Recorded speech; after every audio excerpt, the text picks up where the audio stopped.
And we are back. Starfinder identifies as a space fantasy RPG, and while most of us are familiar with the trappings of fantasy, adding that sci-fi touch can be new ground. So to discuss designing game material for for sci-fi, especially aliens and extraterrestrial crawlies, is Jason Nelson, publisher at Legendary Games, and Robert Brooks, prolific freelancer and developer of the Etheria campaign setting for Pathfinder. And we also have our local secret weapon, Alex Agunas, the Everman Gamer, who is responsible for a growing mountain of Starfinder material. Hey everyone, thank you for joining us. Hey Barum, how you doing? Thanks for having us. Yes, it's good to have you. Episode 2, look at that. You guys get to go down in our history books forever. Yes, we're number 2. Number 2. You're the first guests. Yes. Oh, hey. Yes. But we're number 1 then. How about that? Yes. You're number 1 in number 2.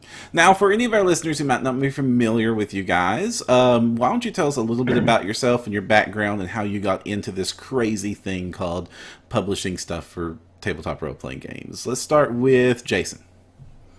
Well, I started gaming when I was 10, back in the Stone Age, 1981. And I started writing professionally in 2002, working for Wizards of the Coast for their website. I did that for about 5 years.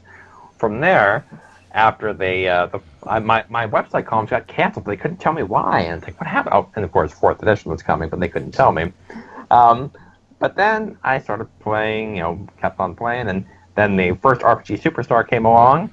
I entered and said, yeah, what the heck? And ended up being one of the finalists there. And since then, I've written almost 70 books for Paizo, pretty much all the core rule lines. I wrote about a quarter of the Advanced Player's Guide and so on and so forth for the AP Adventures. So I did a lot of stuff for Pathfinder, but I just had more urges to write. And so back around 2011, then Clark Peterson from Necromancer Games and Neil Spicer, Quentin Boomer, Greg Vaughn, and I got together and formed Legendary Games and as our own kind of outlet for extra stuff we want to do. We'd all been writing on the Paizo AP, all these lines, figured, what the heck, let's make more products from there. And so I took over the company in 2012, the next year, when Clark had to bow out, and since then I've been running Legendary Games at first part-time, but I've been doing this as my full-time job the last 3.5 years. Just running and publishing, making all kinds of fantastic stuff. We've got almost 400 Pathfinder products. We've got stuff for 5th edition, about 60 or 70 products for that. And of course, with Starfinder coming out, we immediately jumped into the fray with making products for that. So I come just from a place of a fan and a longtime gamer, and loved experimenting and writing and doing a lot of stuff with the rules and with the content, and gradually sort of working my way up through the freelance thing for, I guess, it's been 15 years now, and it's a lot of fun. It's great. It's challenging, but it's rewarding. It's you got to work hard, but it's pretty cool to be able to build a career out of something that started out just as your hobby, and so that's where I come into to working in the RPG business, and it's great. I'm just delighted to be doing what I'm doing. Wait, you weren't kidding when you said that you were publishing a lot of stuff earlier. No, it's true. I like I said, I think in 2016 we did 153 products all together, and that's a lot. The laughter is well earned. We've ramped it down. I think we're probably around maybe 70 or so for this year so far. But Param's losing it. Guys, we broke Param. It's officially happened. The number that broke Param is 153. It'll go down in infamy. I do still freelance from time to time with Paizo as well. We're working on some of the books that are coming out later this year, like The Ultimate Wilderness and Bestiary 6, and keep my hand in on that side as well. But obviously most of my time nowadays is working on my own company, and that includes, of course, working with great people like Alex. We've worked on some things together, and with our other lovely guest, Robert Brooks. He's been working on and off and on with me for a couple of years on some of my products and with some of his. And why doesn't Robert come and tell us about how awesome he is and how we got into this crazy business? I hatched out of someone's head like an egg, fully formed as a developer. It's a very short story. Are you sure you didn't get like someone's head cracked open with like a javelin? It was probably Adam Daigle. I think it just sprouted from his brow. just like this. It was 3 years ago or so. I didn't exist prior to that would explain a lot, actually. And it's really impressive that you were custom created with a desire to proofread and a disdain for money. There's way more truth. That's so painfully, so painfully true.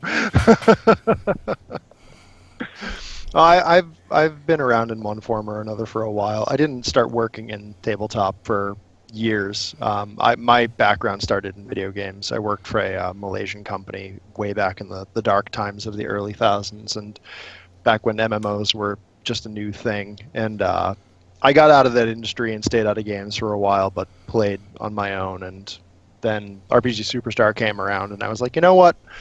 I want to do this. I think I can.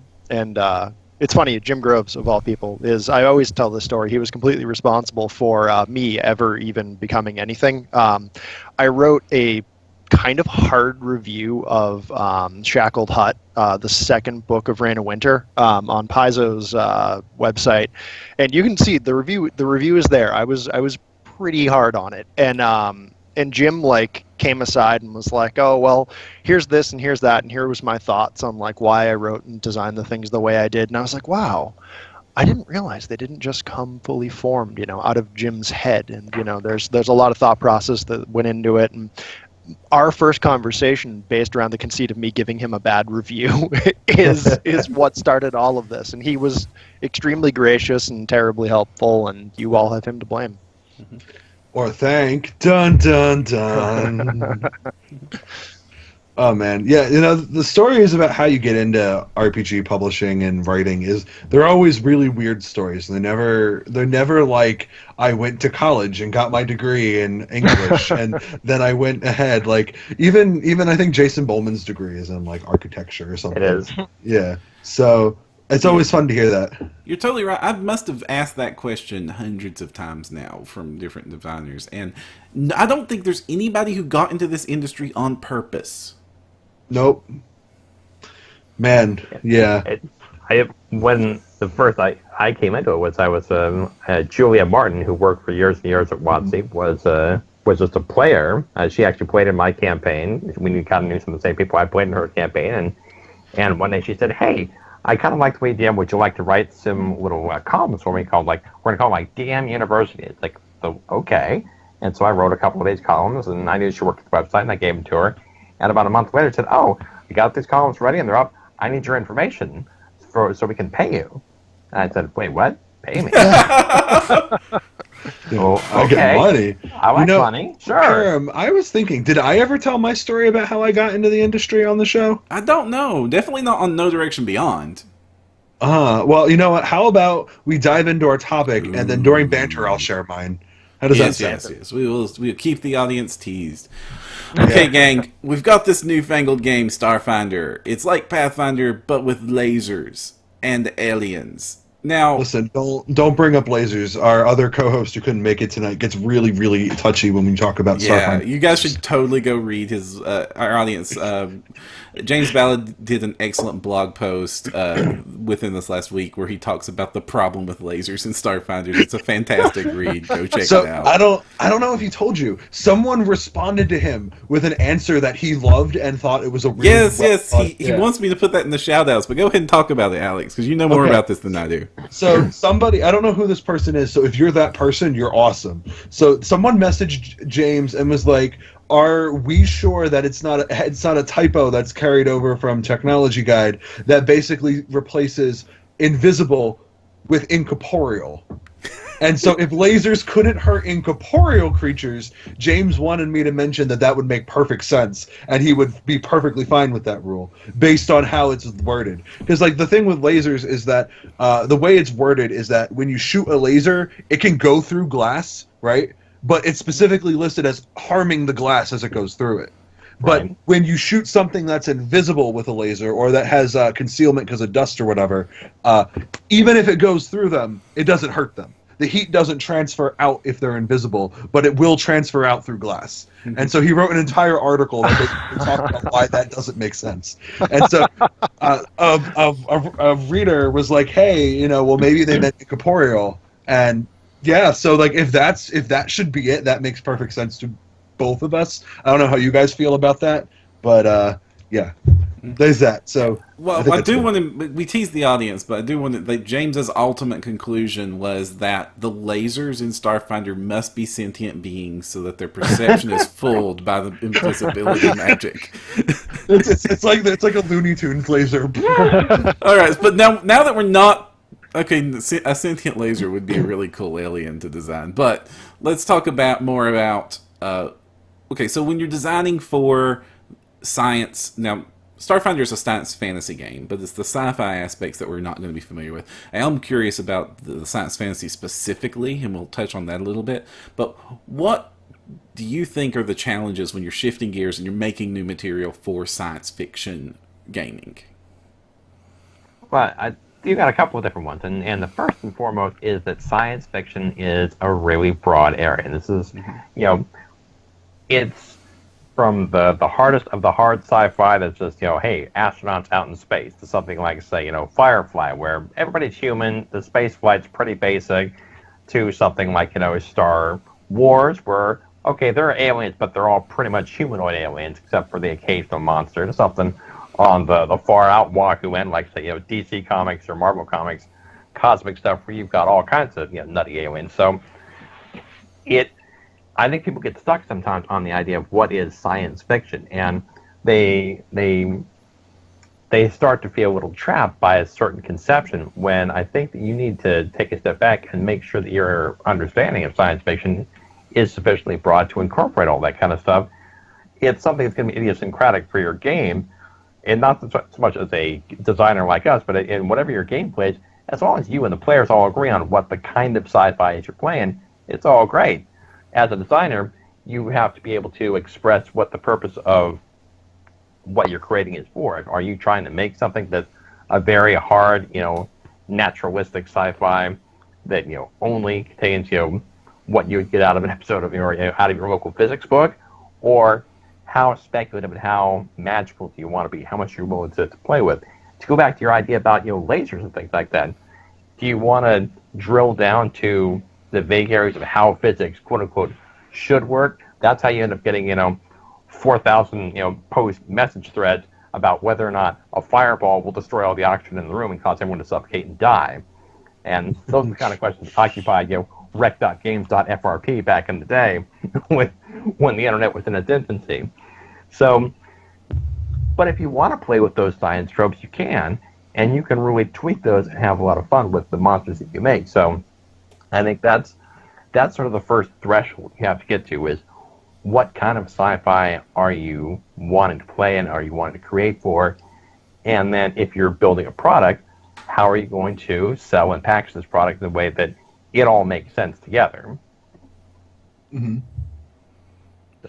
I think that makes that works really well, and when you're talking about how to design science fiction stuff, at least when I do it, I have a rule with whenever I do anything for my company or for Rogue Genius Games or whatever, and it's if I can't find even the smallest glimmer of like science to go with my things, I usually won't I won't write it unless I can figure out okay, well, if I'm doing science fantasy, I need to find some sort of scientific jump that I can make to say, okay, well, maybe if there was magic, or maybe if there's this, here's a scientific idea and I can apply that to my monster or whatever.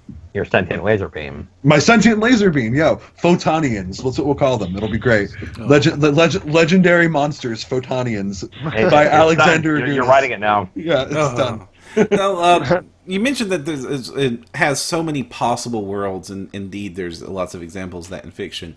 So let's dial it down, because there is a very particular flavor, or at least framework, that Starfinder itself provides. So let's lead off with Robert this time. What about designing specifically for Starfinder's version of science fiction do you think could work here? That really goes to the I think it was an Arthur C. Clarke quote about sufficiently advanced technology being indistinguishable from magic. That's really where Starfinder's at.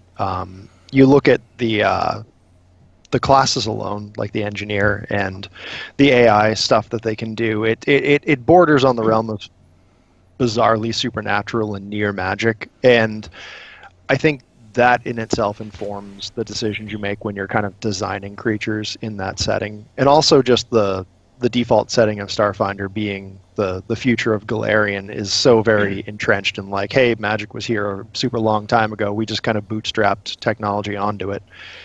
And you have a lot more leeway to make almost anything.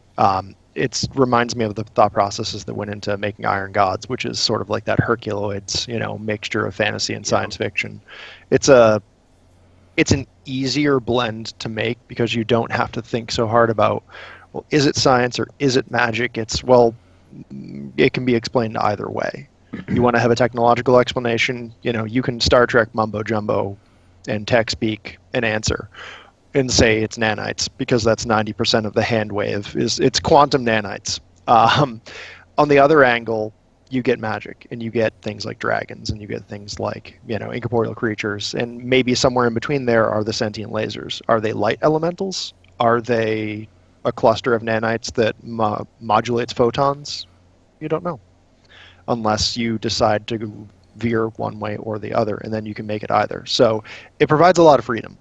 That's kind of one of the reasons why I went that way when I did Athera, was the mixture of science fiction and magic to really kind of create that blend where you could tell either story. Mm-hmm. Now, I know this is only tangential, but especially where we are a new podcast, could you just very briefly sum up for the audience what Athera was? Oh, yeah. So rather it is, will be. It is a Pathfinder campaign setting that is science fantasy. It's a little bit of diesel punk, a little bit of deco punk. It's a 1920s through 40s aesthetic, battleships in space kind of thing, but there's also magic in the occult classes and kineticists and the like, all kind of jumbled together in a solar system that's gone through a very cataclysmic 100-year-long war. So it takes ideas and tropes from Pathfinder and turns them on their head and keeps it fresh by getting rid of all the core races and introducing all entirely new ones. And we're in the process of taking parts of that and converting it to Starfinder in 5th edition. So monsters and maybe even eventually classes. But I'll talk about that later. But so one of the reasons I wanted to bring that up is you've been designing in this space probably a lot longer than most other people that have entered the field lately. Is that fair to say? Yeah, didn't Athera come out like get finished right before the Starfinder was announced, if I remember right? Yeah. The timing on that was really weird because my core team started working on what would become Athera like 7 or 8 years ago, and we put it on a shelf because at the time we were playing 3.5 D&D and Pathfinder was just coming out, and I'm like, oh, we'll revisit it when those rules come out, and then I promptly forgot about it for almost a decade. And then I found it, realized it was still a good idea, started working on it, and that May, the May before Starfinder was announced, I grabbed a bunch of people at PaizoCon and was like, hey, would you guys be interested in writing for this? Is this a good idea, or am I being kind of myopic? And everyone's reaction was really positive. And because no one was doing really like anything quite like that. I think Legendary Planet was the only thing that was starting to come out at the time. Yep, Legendary Planet was kickstarting right around that same time. And we can talk about that once you finish talking about Athera. Yeah. And so then we had another year of me pulling together authors and getting a team together. And the next May, after we had done our Kickstarter, I show up to PaizoCon and Wes, who former editor-in-chief, that hurts to say, Wes pulls me aside and he's like, I need to talk to you. And yeah, I do a good Wes. He dragged me aside and he's like, I just want to give you a heads up. And he told me that the Starfinder thing was happening, and he was really gracious about it and wanted to make sure that Paizo wasn't stepping on me and making it seem like they were just pushing me out of the sandbox and stuff. And they've been nothing but super supportive of it ever since. So that's kind of how it came about and how the timeline of that all went. It does look like Athera, judging from all the top 10 charts I've seen, has been quite successful.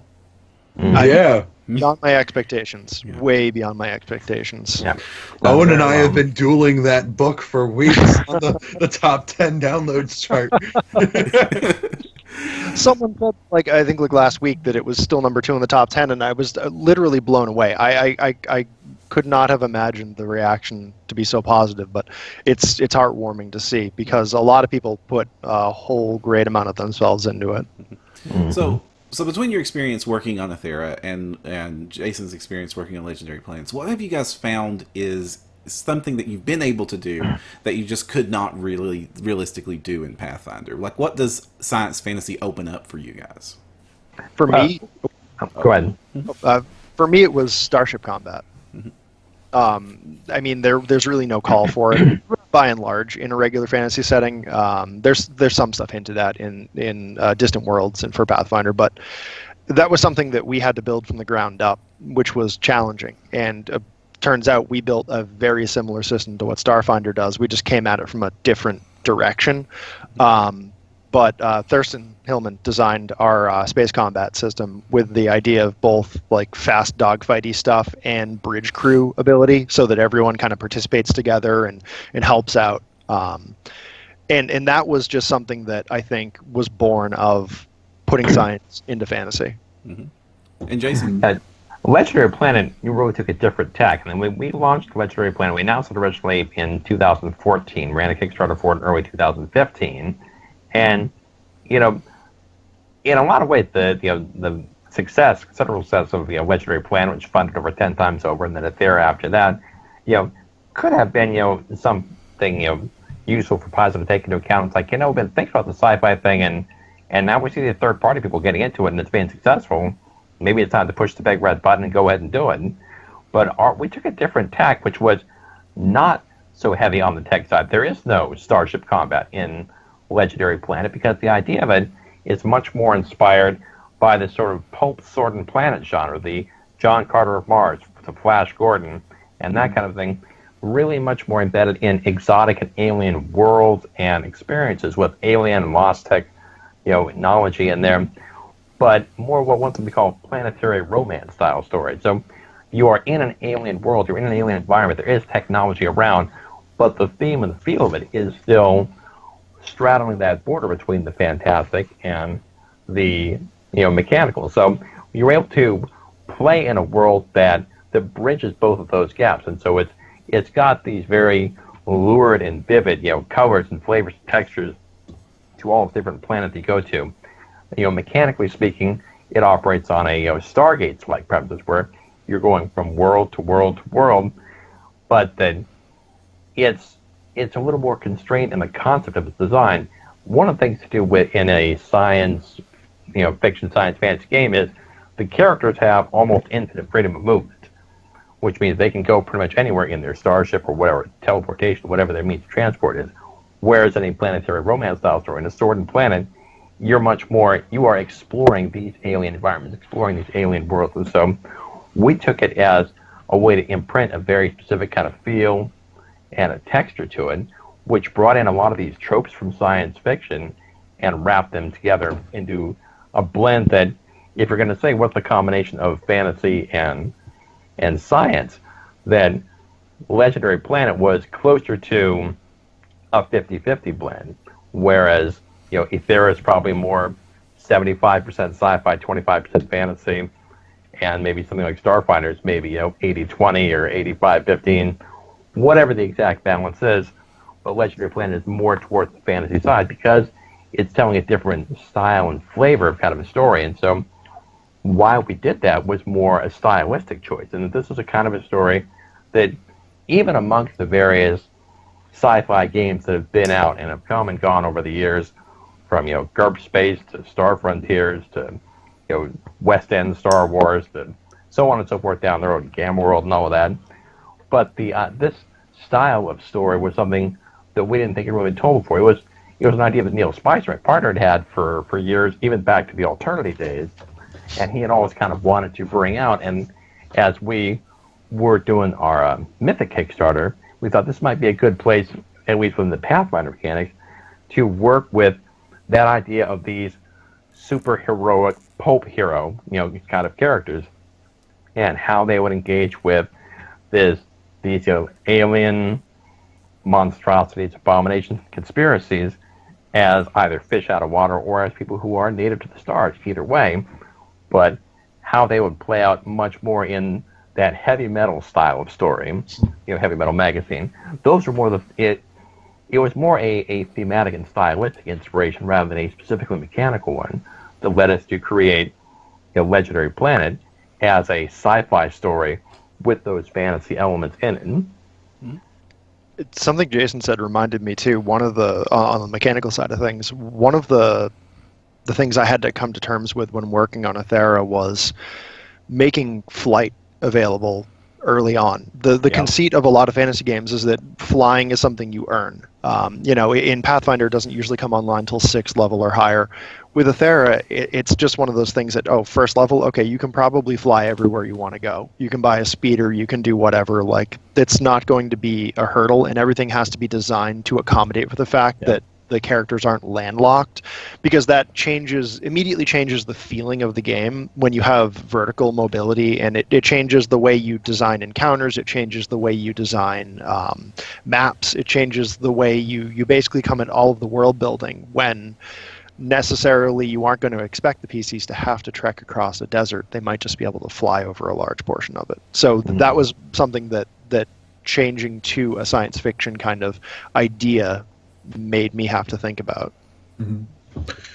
So I feel like one thing that GMs are really going to have to work on when they're working on building Starfinder worlds, especially for these first couple months while Starfinder is new, is the idea of populating their legendary worlds with different types of creatures to run around and inhabit them, essentially. So I was browsing on the Paizo forums a couple of days ago, as I am wont to do. And you are brave. I am a glutton for punishment. I am not brave. Yeah, I had to build a robot to do that for me because I needed the hazmat suit to do it otherwise. Yeah, so I was wading through the sludge, and one of the threads that I saw pop up was a discussion about the art of the Ahsoki race. And so I'm reading through. I'm like, this is interesting. I agree with some of this. I disagree with other parts. But one of the things that popped up was someone who was like, well, I think that when you take an animal that is clearly earthbound and you just make it into a humanoid and you throw it into space, that's lazy. And so, like, I immediately thought of Robert and what he wanted to know what Robert would want to say, because Robert has this really cool race in Etheria that I'm going to let him talk about now and hopefully use that to answer my question.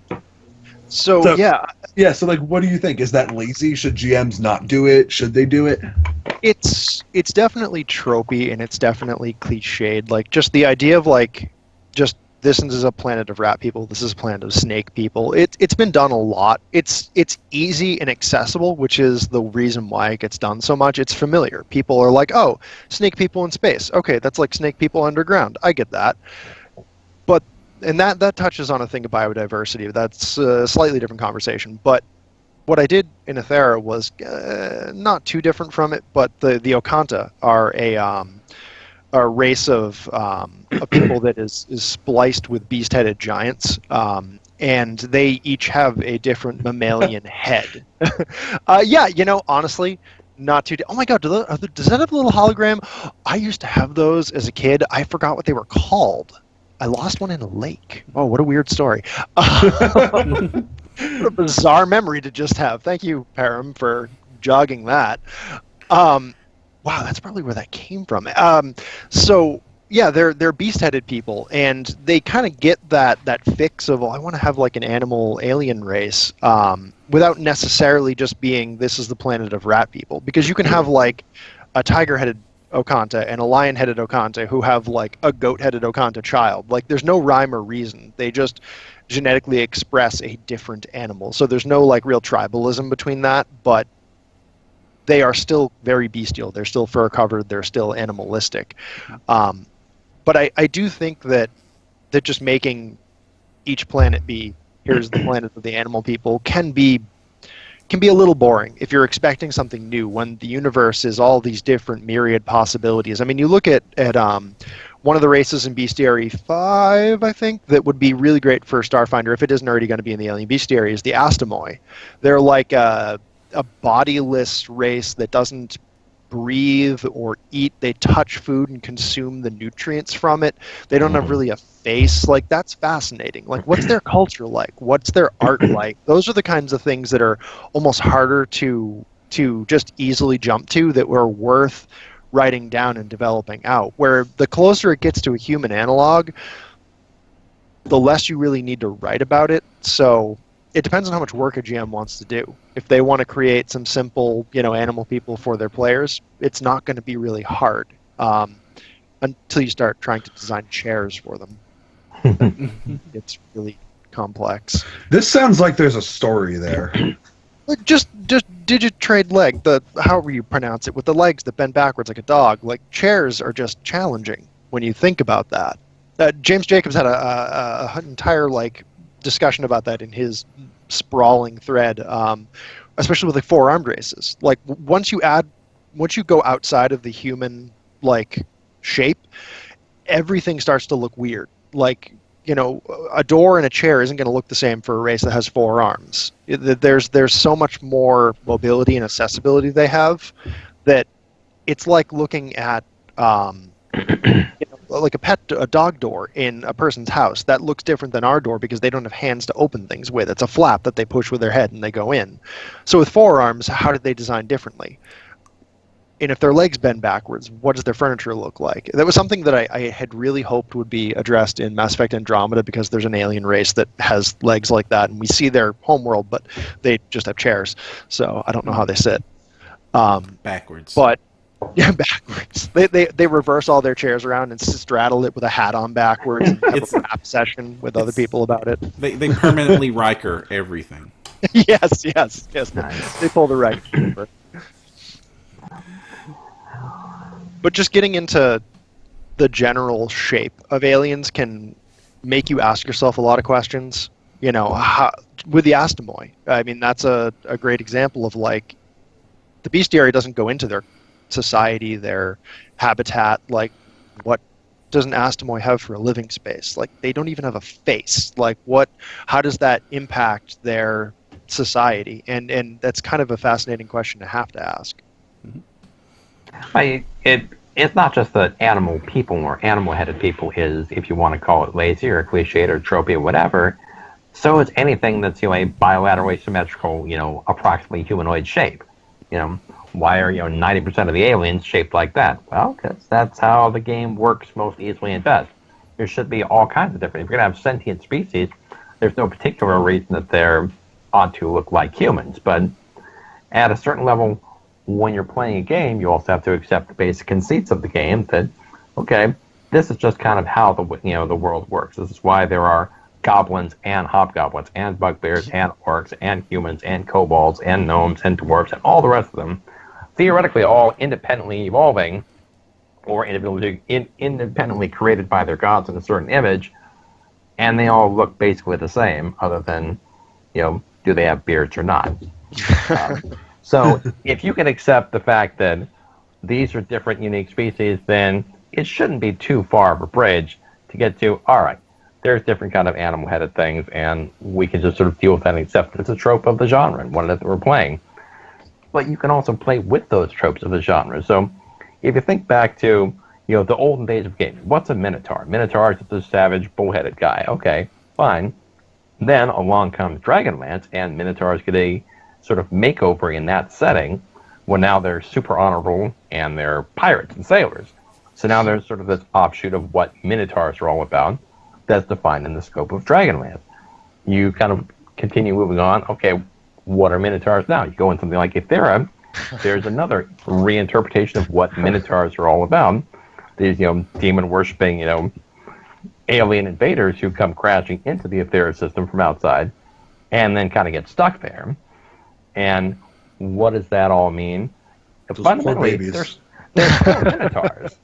They're still just these big, beefy, hairy, bull-headed guys. But it's about interpreting their personality. You should go back to Spelljammer. You had orcs, but then you also had the Skrull. Oh God, the Skrull. The Skrull. Orcs backwards. And so some of what Spelljammer. you're designing in terms of your creatures for a sci-fi game is fantasy creatures in space. Okay, if you had orcs and they survived to the space age, what would they do? What would they be like? Now, Spelljammer took a very specific stylistic, tack on what that thought that would be all about. Which you can follow that kind of line, or you could not.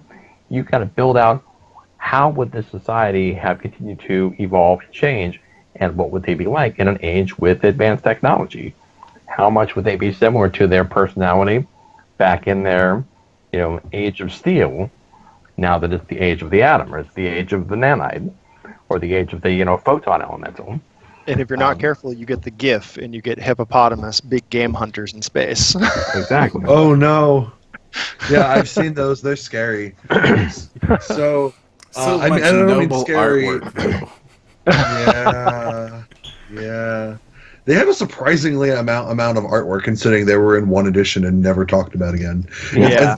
It's kind of like their version of the giant space hamster. Like, it was in one thing, and everybody went nuts over it, and it was never done again. But like, it's funny. It reminds me of like a cult classic monster almost. So, Jason, you talked about giving your race personality. What do you think that GMs can do to give a race personality that's not just, I rip off this third world country culture and slap it on a race? Because I feel like that's my pet peeve right there. Yeah, it's super so much. Yeah, it's like it's usually like okay, but lazy. Samurai in space. Yeah, it's okay but lazy. It's passable but lazy at best, and at worst, you ends up being offensive. It almost always winds up being extremely racist. Like, I mean, I can't count the number of times I've seen something in science fiction that's like, oh, it's space China, except there's no Chinese people because it's all white guys, and it's like, come on. This is a good time for me to interject that Robert Brooks is my self-appointed voice of ethics in tabletop RPGs. He is the best person to talk about. Not the best, but he is a great voice to talk about this with. And regardless, let's go back to the question regarding how do you think that you put personality into your weird 4-armed, 6-butt tentacle monster? I didn't know we were talking about summoners. You make sure there's a lot of toilet paper on hand.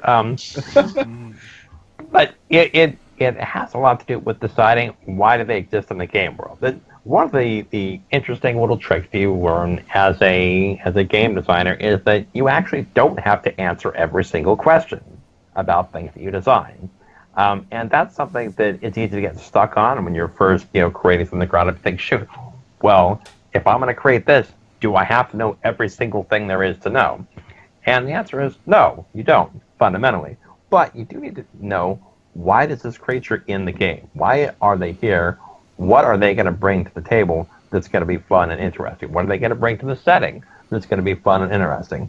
Why am I not just having this be another kind of human? So it's almost more, you want to decide what their unique and typical personality traits are going to be. Now, again, it's very easy to get stuck into very tropey kind of things. Something like, say, the Belgariad, if you want to go into fantasy, where it's, every country has its own, specific national personality.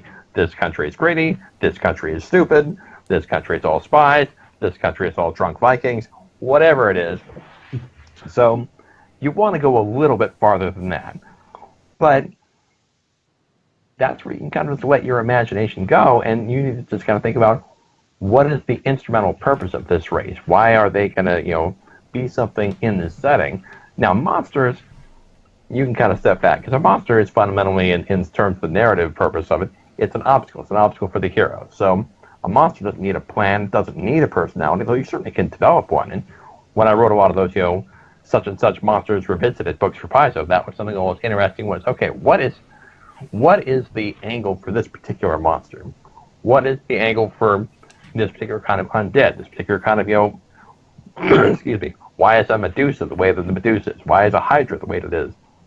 Why is a Manticore, a Chimera, the way that it is?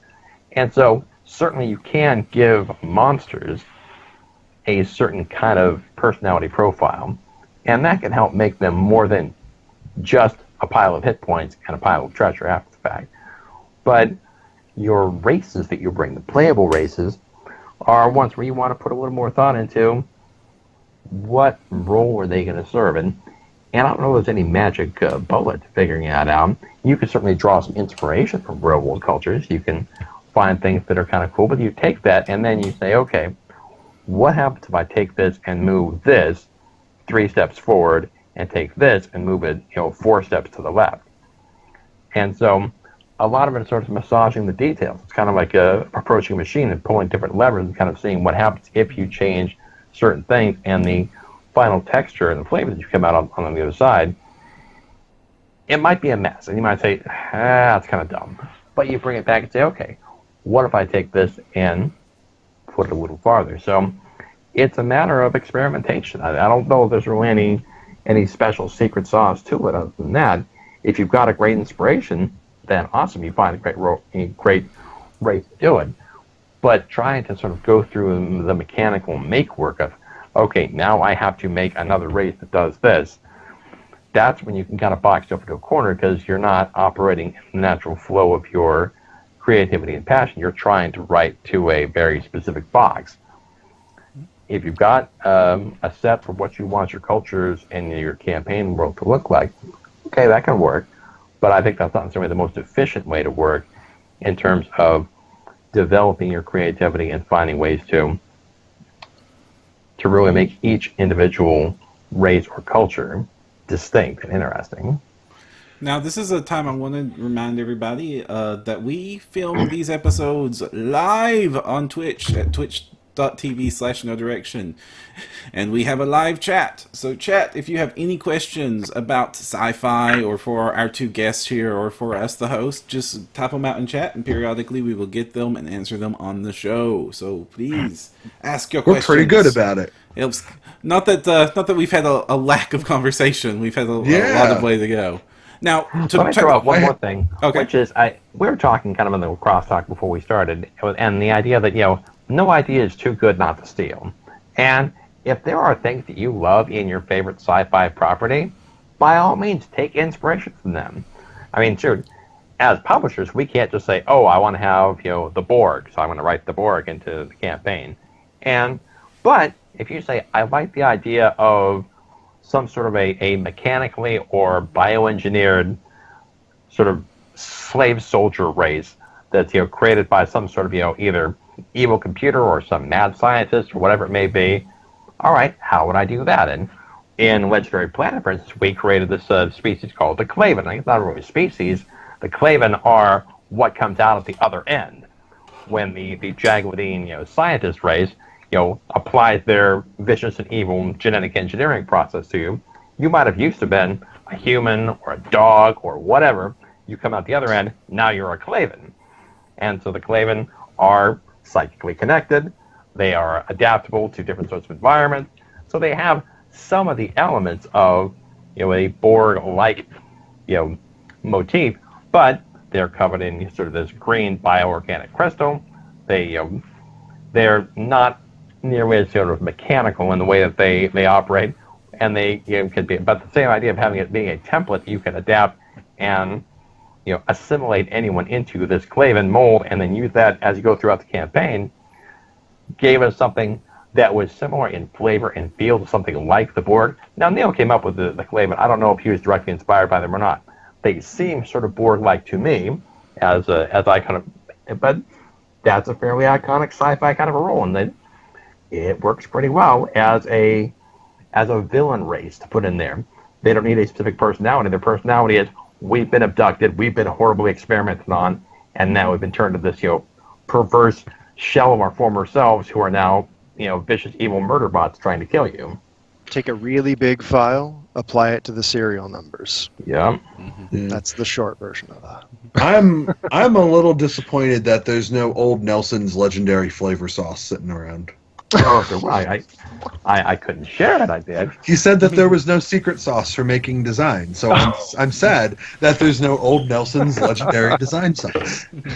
Old number now 7. The digestible ketchup center. Well, let's take, since this is the let's go ahead and take some of what we've talked about and apply it to our Photonians that we've been batting around here. What's an example of some culture? How would you take that one little kernel and turn it into enough that it would be an interesting race to present to your players? Like, where would the next step be for that? Go ahead. Oh, You'd have to decide if they hate invisible people or if they don't even know that they're there. But Jason, how do they react to glass? I think that's the real important question. They punch through it with the burning hate of 1,000 exploding wait, suns. hold on. If they're photons and they can just go through glass, they're the ultimate pirates because they can board any ship that for some reason has like a translucent aluminum window. Right? Somewhere James Valiant is bursting into flames. That's So I think that's actually a really cool idea. And earlier I mentioned how you could do it either magic or technology-wise, and I'll just, since I rambled off technobabble for it, like the idea of it being a race of photonic adjusting nanites, like they're basically like an entertainment system maybe. I think there's a living hologram monster in, it came from the Beyond or From Beyond the Stars. I forget the name. There's a third-party space monster book, something very similar to that in it, but I forget how theirs works. But the idea of like a bunch of nanites that manipulate light and are actually a individual or collective sentient creatures, kind of like the Geth in Mass Effect, where it's more of a we than an I. I think that right there creates a really cool opportunity for players. Is like, hey, your character isn't just a single person; it's part of a collective, and Part of the dredge from Titan AIM. yeah. And you build out from there. Like, okay, they're collective, so maybe they've got a collective like knowledge ability. So they're not just like, here's all the light, illusion, and laser powers, but like give them like a weird knowledge ability too, so that they can show us that they tap into their collective. They can go back to their collective and like stew around for a bit and come back with a new knowledge class skill or something. They can change it out. But they're also incorporeal and amorphous, so that gives them all sorts of bonuses, but they're not physical. They can't pick up things. They can't manipulate objects. Maybe they can move as fast as light, though. You know, they can heat them. They can heat them. They burn right through the door. So you create disadvantages, you create advantages, and you create a whole different playstyle that forces the player to think differently. It's like, okay, so I can't pick this lock. Maybe I can just fit through the lock. Same kind of DC, different check. You know, instead of being a disabled device check for using Pathfinder parlance, it's an acrobatics check, you know, or an escape artist, slipping through. Or, you know, in Starfinder, maybe it's a use computer skill that they can just innately use because they are machines. Go ahead. But we still haven't answered the most important question. You guys have talked about what do their chairs look like? They are those light accelerator things where they just bounce the light in the corner, so they can stay in one place just by endlessly circling in pattern. There you go, Ferrum. No, that's what their hamsters look like. That's their hamster wheels.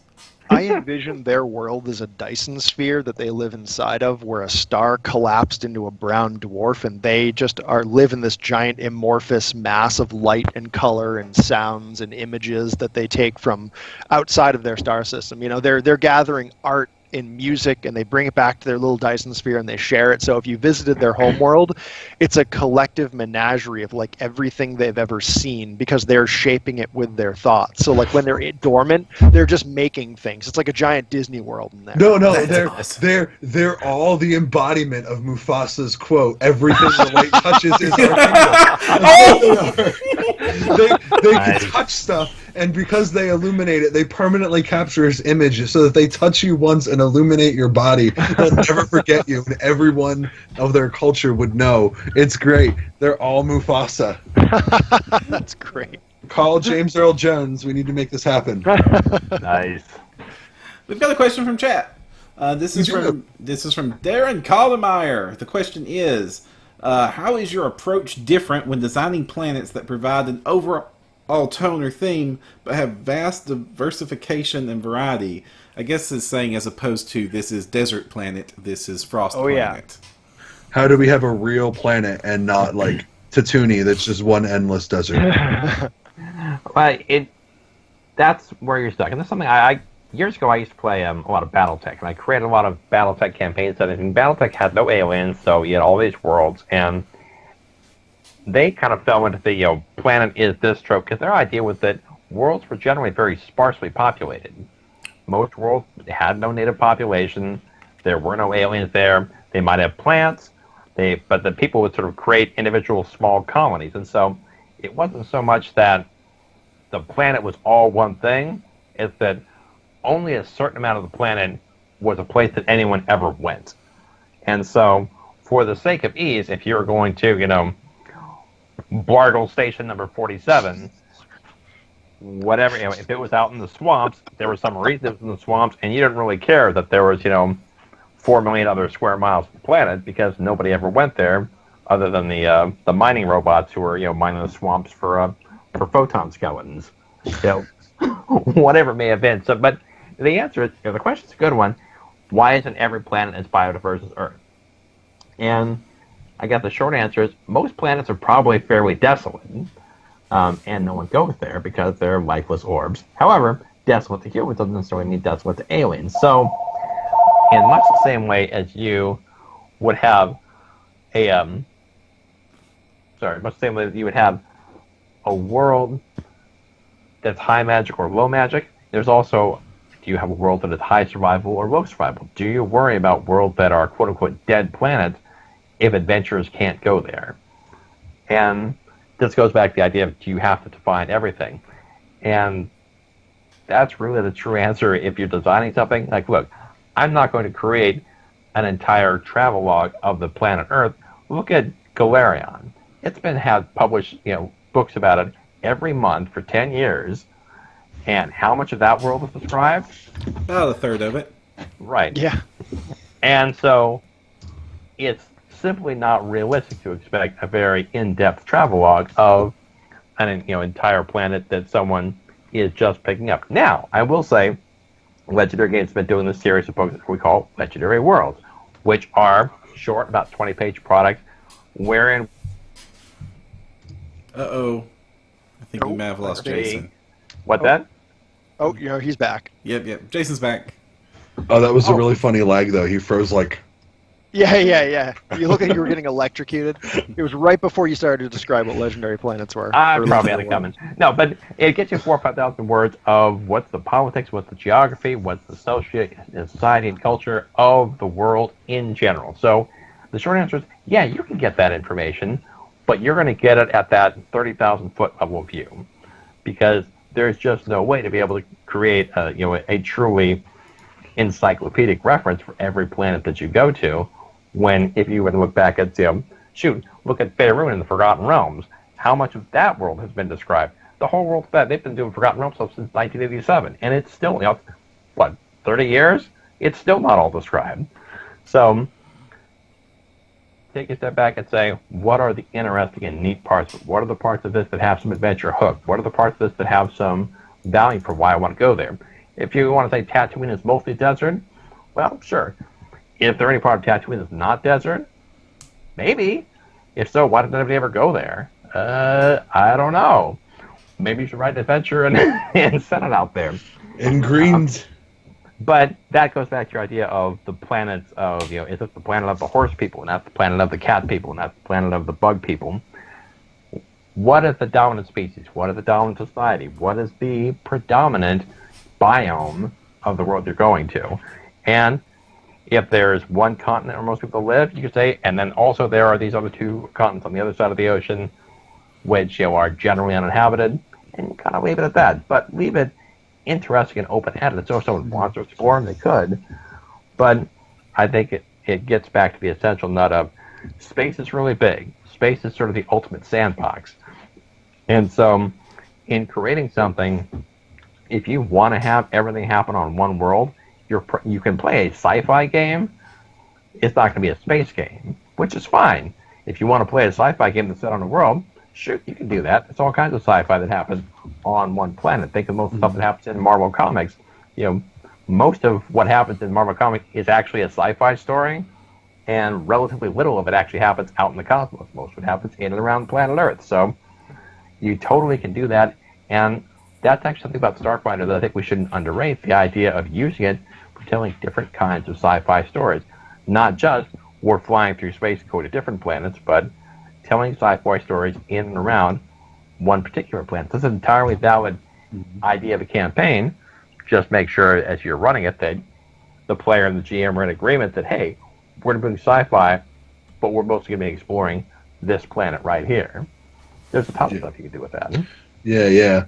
I want to go back and like emphasize your point about like things don't have to be like completely fleshed out because like nothing is ever done. Like even on our own planet in the real world, there are things that happen that we don't really understand and we're still trying to figure out and we don't know much about. Like the giant sinkholes in Russia, or Magnets, how do they work?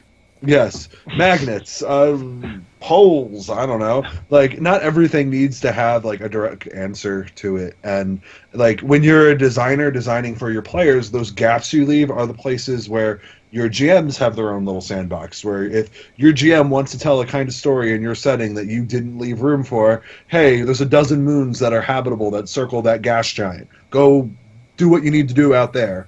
Or if you're a GM, like if your players ask for something really crazy, as players are often do, then you can be like, hey, well, let's say this whole thing can take you to that moon over there because I didn't write anything about it. So if you want to write it for me with your crazy ideas, Josh, go for it.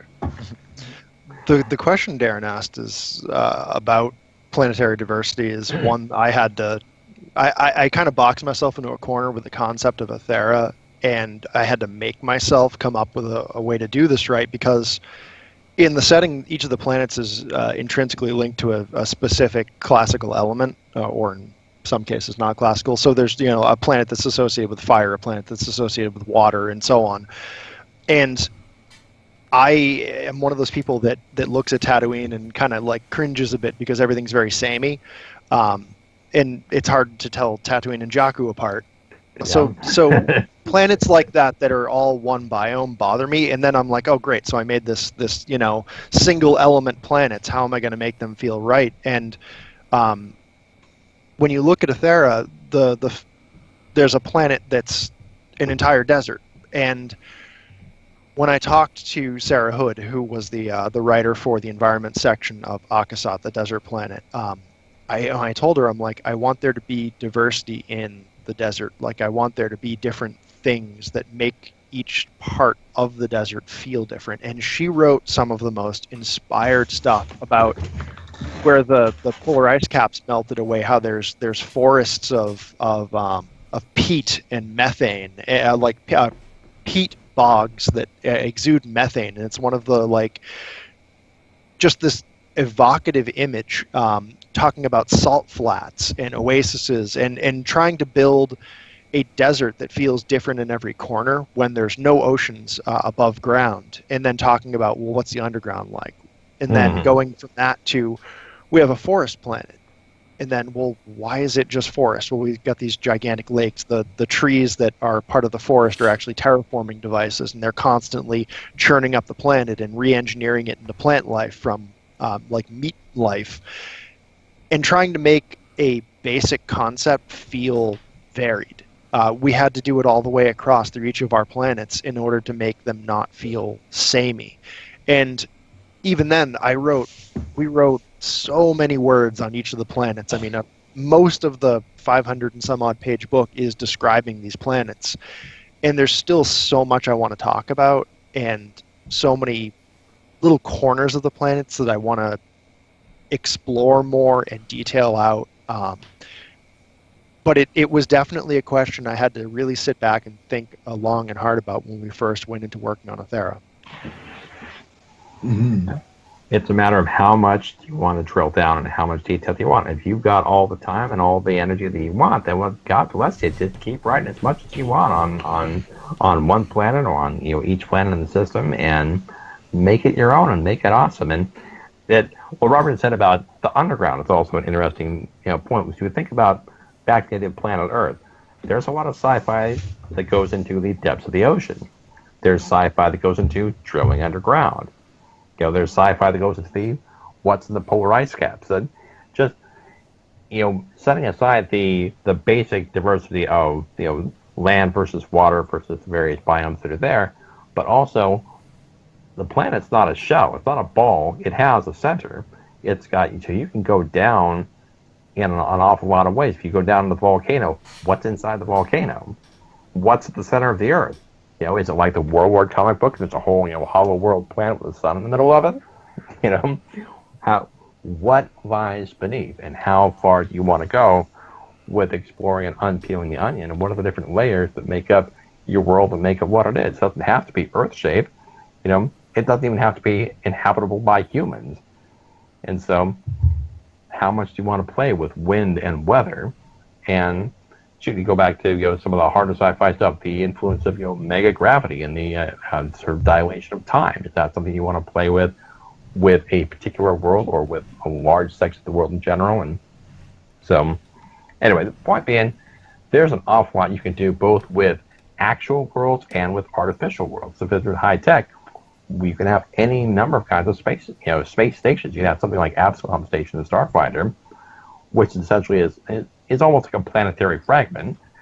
You can have something like the Death Star. You can have something that's like the International Space Station here. It depends on what tech level you want and how advanced and how far out is a space station. Just something like Babylon 5, or sort of a metal tube floating around in space, or is it its own naturalistic environment that's created an entire artificial world? It reminds me of working on Pack Worlds, which that hasn't come out yet, has it? I worked on the Diaspora there, and I had to think of really interesting ways to make meteorites in space cool. I probably shouldn't say any more about that. So, Secret Gamer Girl asks a question that I think is a pretty interesting one for us as designers. She asks, how much time does everyone spend double-checking that they aren't accidentally making alien cultures / conflicts with unfortunate real-world parallels, such as the Romulan problem? I'm not familiar with that problem. Do you guys know what that is? That they're evil Vulcans? That they're dicks? I don't know. I guess, does their conflict with the regular Vulcans mirror some real world conflict? I legitimately don't know this problem, but I mean, I don't know. What would you guys say the best way is to make sure that you don't accidentally take something unfortunate? Sometimes it's not even accidental. I mean, if you start building into tropey territories, you can stumble right over just really weird appropriationist, racist crap that you might not realize is that because it's been around for so long. Like making anything a parallel of an indigenous culture that gets taken over by an imperialistic thing, and it's like, oh, look, it's literally every indigenous people on Earth, and it's easy to step into that. We almost did it with Vera, and one of our authors, took a look back at one of the races and was like, hey, how about we change the power dynamic on that? And it was the best decision that we could have possibly made. That was Jessica Powell in her work on the Okanta, and making sure that they weren't just, here's your noble savage trope with animal heads or something. And it was way better than the initial idea could have been, and that's a real pitfall, and it's a real pitfall that some designers either don't notice or can't notice, depending on their perspective. Now, and that's why it helps to have a diversity of perspectives on it. So if you just got one person working on a thing, or just a couple of people that look an awful lot like each other, a lot of times you're more prone to not notice things. So making sure that you work with an intellectually and backgrounds-wise diverse group of folks is a great way to safeguard against that. That certainly doesn't mean you can't or won't still stumble into stuff, but being thoughtful about it and being willing to hear feedback. Don't getting so attached to, well, I created it this way. Sure. Right. I wrote my doctoral dissertation. It's almost 300 pages, and there were some parts of it that just I had to get rid of because they just didn't fit and they weren't right, and that's okay. I just had to get over it. The fact that I spent however long writing it, that didn't ultimately matter if the words didn't really serve the purpose that I wanted them to, and instead they took it off in different directions. So that's the key thing. One, both having a group that will tell you things, but also number two, being willing and able to hear that and respond and act on it. Absolutely. Now, Super Gamer Girl clarified that she had a typo. She meant the Ferengi, the large beard, large nose, very greedy Jesus. race. Okay. Ah, Like okay. Romulan problem. Man, what did I miss about Romulans? Ferengi? Oh Lord, Oh, females. ouch. Yeah, that's I don't get this. Can you guys pretend that I'm the audience that knows nothing because I literally don't know what this is? Oh, there is so Ferengi? much wrong with the Ferengi, man. Yeah. Oh. What are they from? Okay, Is this first a you Star have... Star okay, Trek. let's just start with the It's Space Knight. surface. just Google Ferengi and just look at it, and then imagine that they are also stereotyped as being really greedy and good with money. And you are really going to be able to tell where this is going real fast. It's James just said what it is in chat. Oh, that's not. yeah, cool. no, That was a terrible, terrible And, decision. and the costumes do not help. The fact that they are literal buttheads does not help. Oh, there's so much. This was in Star Trek. I thought Star Trek Yeah. was really good. Yeah, DS9. When's DS9? Next Generation. It was Next Generation originally. Oh, yeah. They were like. They were different in their first incarnation. I don't know if it's better or worse, to be honest. They like Q brought them in, and he fake killed half the crew, and it was traumatizing when I watched it when I was 6. Like seeing Wesley Crusher stabbed with a bayonet. They were dressed like French soldiers. I don't know what they were doing there, but it only went downhill from there, or more downhill. And yeah, Ferengi was a no. Yeah. Man, I was feverishly Googling Romulan problem. I'm like, what? I didn't see, like, how did I not notice that after all this time? Okay, that makes way more sense. And yeah. Yeah. So, I don't know about what you guys think. I always find that it's easier to try to vet things before I actually release them. Like, at least as a GM, before I release them to my players, because once you give something to your players and like something is quote like off or flat out in the case of the Ferengi wrong about them, it's always harder to retcon than to just not present it in a bad way in the first place. That goes back to Jason's statement about having like more perspective on things, especially people who don't necessarily have the same background because they have different lived-in experiences and different ways of seeing the same thing, and that's like 900% essential to not put out garbage. Yeah. And it's very important, I think, for any sort of creative to have a lot of contacts from different cultural areas, different life experiences. And at the same time, don't go around collecting your token people either, but just some people you can bounce things off of that says, hey, am I screwing up here? Is this going to like ruin me? And am I going to be the next Kotaku in action story? Ooh. Man, Param laying it down hard. Well, I mean, you don't want to create the next Drow, you know? That you don't want 30 plus years of whoops happening, you know, because of something you wrote that you didn't think about, you know? Yeah, that's very true. Drow had an interesting phase towards the end of first edition and early second edition too, where they stopped being literally black skinned and they became brown. Yeah. Oh my god. That was like, how can we make this worse? Here you go. Oh yeah, that'll do it. Hold my beer. I was happy Wow. with I didn't know that they were that happened, that they changed the skin color, really? Yes, they Yeah. did. Wow. There's a reason they're blue now. Yeah. Well, I mean, I figured because like the black was too symbolic with evil, but I didn't know they actually made them like literally brown. It was- literally. Oh wow. Google up an image for the GDQ 1-7 Queen of the Demon Web Pit Super Module. Oh, Yeah. Ooh. Came out about 87 or so. Yeah. 87, 88. I'll have to do that after the show. It's really Yeah. tempting to do it now. Yeah, no, after the show. We get lost in the pit. All right. But the point being, it's fine to think about how are we going to use this new alien race, the alien creature. And it's funny, we kind of have drifted very specifically into the idea of alien races in terms of sentient. We kind of left aside our just freaking alien monsters. But that could be another part of the conversation. But it's fine to think about, how are we going to use these, but it is also important once you put something down, take a good step back and look at it again, and have somebody else look at it. And, there's no substitute for another pair of eyes and another pair of thoughts. There's even like just the old tried and true, like, here's a fantasy game, here are the races. Like, there's that problem too.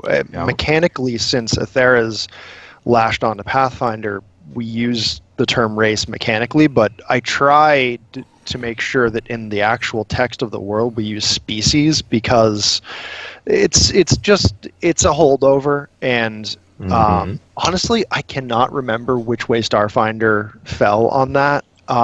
They went race, but they said in the description that race is like species. So they kept the old terminology, tried to make you think about it in a new way. James in chat says that that Starfinder might have missed a chance to stop using the word race. Yeah, Yeah. that was legitimately raised by my freelancers, and they almost won me over on it. And my only reason for holding on to it mechanically was because of we're Pathfinder, and it's weird to change a mechanical term for confusion purposes. Yeah, but I still am like, maybe that wasn't the right decision. I second guess myself on sticking with that all the time, and with Starfinder being a new game, I really think they missed a chance on that. Yeah, it's tricky. I mean, I feel like when you're making a new game and you're setting out on your own, it's tough to figure out what is something that can actually make the game better and what is something that is a sacred cow, and if you change it, everybody's going to lose their cool. So, like, I want to say to the fans, like, if there's something that you think is problematic in the game, you should make sure that people know that you think it's problematic, because your voice makes it easier for us to say this is something we need to do. As you just heard, Robert's crew almost won him over. So, the more people we get saying, like, our hobby is amazing and fun, but it does have problems that we need to work on and fixing, then, the more people that say that and the more people that are active in pushing that, the more likely it is we'll actually get changed. Because if we don't have you, then we're just going to stall out and it's not going to change, because people are going to think it's something they can't change, not something they should. Exactly. Yeah. Well said. Now, we are coming up on time here soon. We're actually a bit over. Wow, that was fast. Yeah, we've been talking for about an hour and 15 minutes, and I could easily talk with you. Yeah, I'm glad you guys are on the show. We could keep going forever, I think. But we've talked a lot about some of the amazing stuff you have done. What are some of the what do you want to shout out to? What's some of the stuff coming up that our listeners should be paying attention to right now? I'll let Jason start on that one. Well, it's funny that we were talking about alien monsters, because it just so happens that we're working together on a project called the Alien Bestiary. It's Kickstarter running, and we're making it for Starfinder, and for Pathfinder, and for 5th edition. And essentially, it's a massive book of space monsters. It's space monsters, sci-fi monsters, and I should say it's a book and then companion books as well, because we already have. We're 2.5 times the original funding goal, so in addition to a book that's a straight-up bestiary of space and sci-fi themed monsters, many of which are new from the Legendary Planet and the Aethera campaign setting, some of which are brand new from our own, the things we're creating in the project, some of which are things that the fans are voting to decide which creatures get to be in the book. So each time we open up a new group of monsters, fans get to vote their top 5 favorites get in there. The Terraformer robot is the #1 vote getter on the constructs. For alien animals, people love the Tyrannosaurus. For planetary plants, it's the body thief and the pod person template. And Universal Undead's coming up soon, and I know people are going to want to have the Space Ghost coming in there. Does it go coast to coast? But we want, the Alien Archive's coming out, and it will have alien monsters, but it's a lot of races. It's a fairly small book as books go. And we thought, there really needs to be a space and sci-fi themed, serious, hardcore bestiary book. And so we're creating that, again, for all 3 systems, for Starfinder, for Pathfinder, and for 5th edition. We also are creating a companion book called the Alien Codex, which basically works like the Monster Codex, where you're going to have, it's separate out for various alien races, each of which will have a set of some new content, a whole bunch of ready-made stat blocks to use for that. We've already added a bunch more races to it. The Aethera race is coming up as one of our stretch goals coming up soon. In addition, we'll have iconic heroes, kind of like the NPC Codex, where you have richly detailed characters that have, excuse me, that have, stat blocks for several different levels built into that. So if you need a giant pile of ready-made sci-fi character stat blocks, boom, they're ready to go. We're adding new alien races to it all the time, and there'll be a third book, the Ethera Field Guide, which is a further expansion of the Ethera campaign setting, which also looks at monsters in a more kind of an ecologies of the kind of a sense of variant monsters, rules about what you do with these monsters, what do you do with a dead monster of these various alien species, and all of it's going on right now and running through the end of September. And so each we would continue to add more and more onto these books. The farther we go, the bigger and better these books get. The PDFs probably be at around January. The print books, hopefully by PaizoCon of next year, we can get everything, all of our ducks in a row with that. But it's something that I felt was missing in the earlier release schedules of Starfinder, and since we're making it for Starfinder, and we've been working on space and sci-fi monsters with Legendary Planet for the last 3 years. Robert and his crew for the last 2 years of Ethera. We had a ton of stuff ready to go. But figured, you know what, this is great, niche that we can fill and really serve it well. There'll be a lot of some of your favorite Pathfinder monsters that are space and sci-fi themed that'll be adapted into Starfinder and 5th edition for them. So we also have the Legendary Worlds we talked about, a whole bunch of those. The Legendary Planet campaign, adventure path was almost complete for Pathfinder and 5e, and it's continuing to roll along now for Starfinder as well. The first adventure, the player's guide are out. The next adventure should be out in about a couple of weeks. Liz Liddell, who did a lot of the editing on Starfinder core rulebook in the Alien Archive, she's the project lead for us with our Starfinder conversions.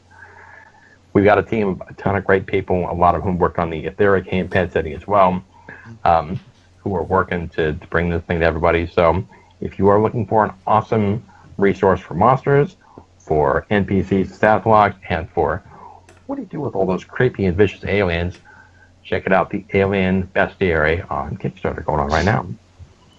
It's like a radio commercial. It's like a voice that just kind of like soothes you into buying something.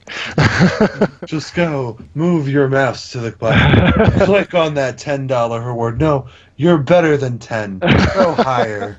Oh, there is actually one thing we also say. You can do special sponsorships if you want to make your own Starfinder character immortalized in the book. You can totally do that. I've got a couple people who are doing that already. You get your own personalized artwork. You get your characters from the iconic. It gets to get punched out and killed by the player characters all the time. You want to make it totally right there. If you want to sponsor, create your own monster. If you want to get out there and make us create the Photon Elemental, by God, you can bid for that. You can just make a sponsorship, and you can golden ticket that monster right out of the book. We will make it.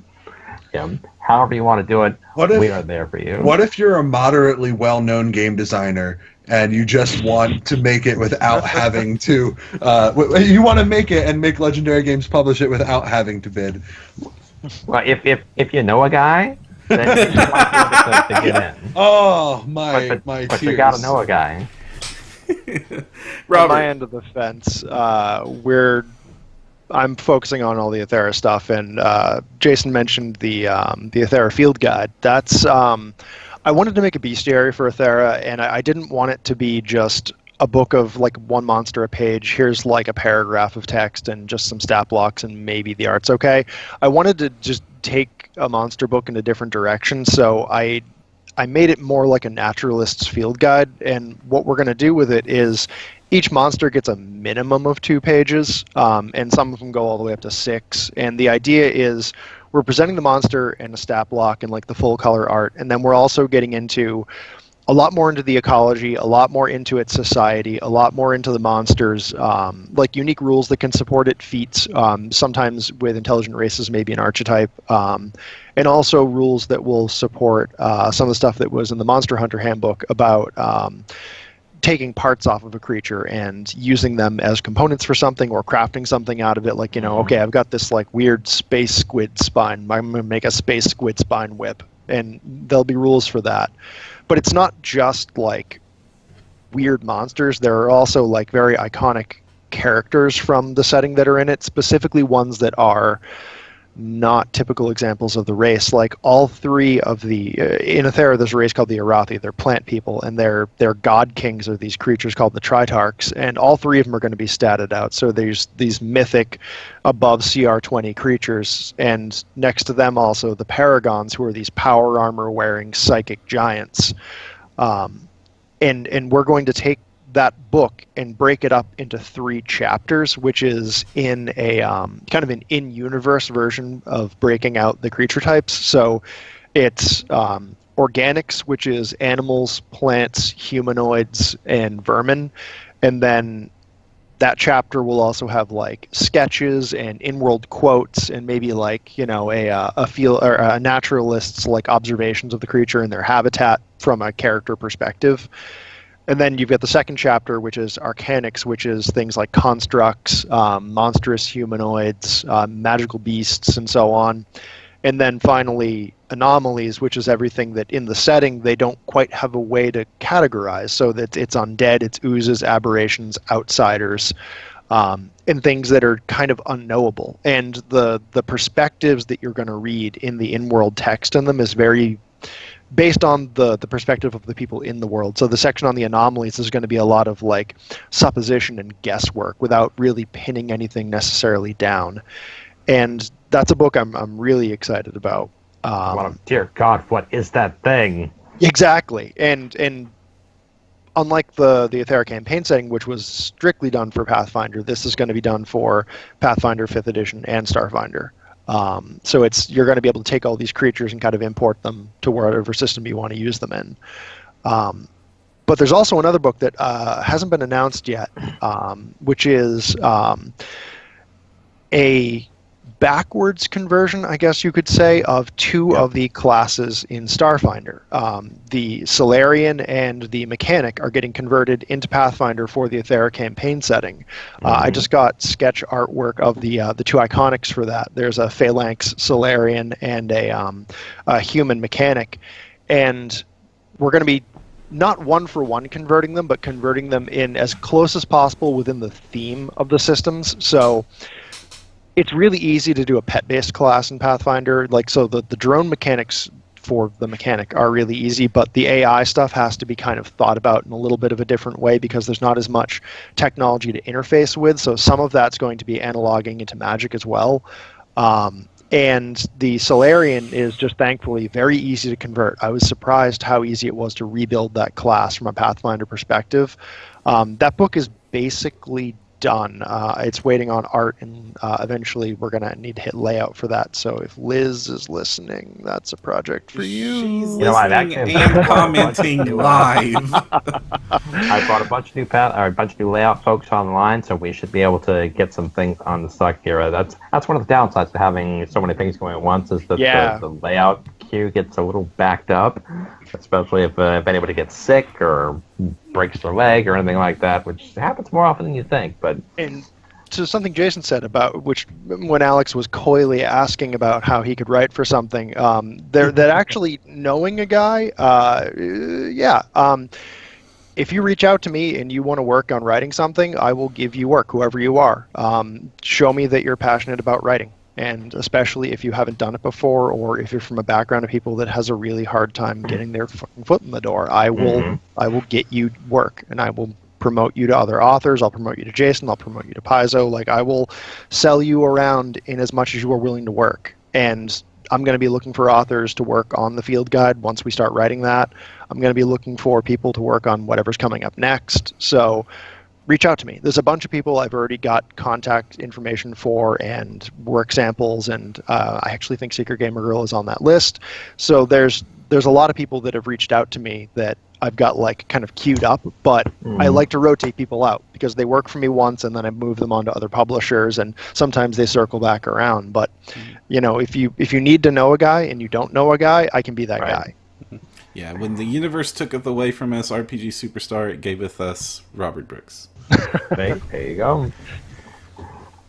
The Aethera campaign setting, by the way, people have asked, are we going to be republishing Aethera for Starfinder? And the answer is, I don't think we're going to republish the entire book, because it's almost 600 pages, and most of that is setting material. It's really system neutral. as we get through things, we may publish basically a Conversion guide. a conversion guide, a Starfinder supplement to go along with it. So once we get all the things converted through that we want to, we are working on doing the occult classes for Starfinder as well, because there's a lot of that occult stuff baked into what Aethera is all about. So we're going to be doing, playing with that kind of borderland between, Pathfinder and Starfinder. Certainly the Solarian and Mechanic, like Robert said, already in the can. The other classes are at various stages of, in progress in concept to make those available as well, because these are all fun ideas. These are all, the Pathfinder system, the D&D system, the Starfinder system, all of these are systems that have a lot of versatility in them. And you can play a lot of kind of games. You can play sci-fi games using Pathfinder.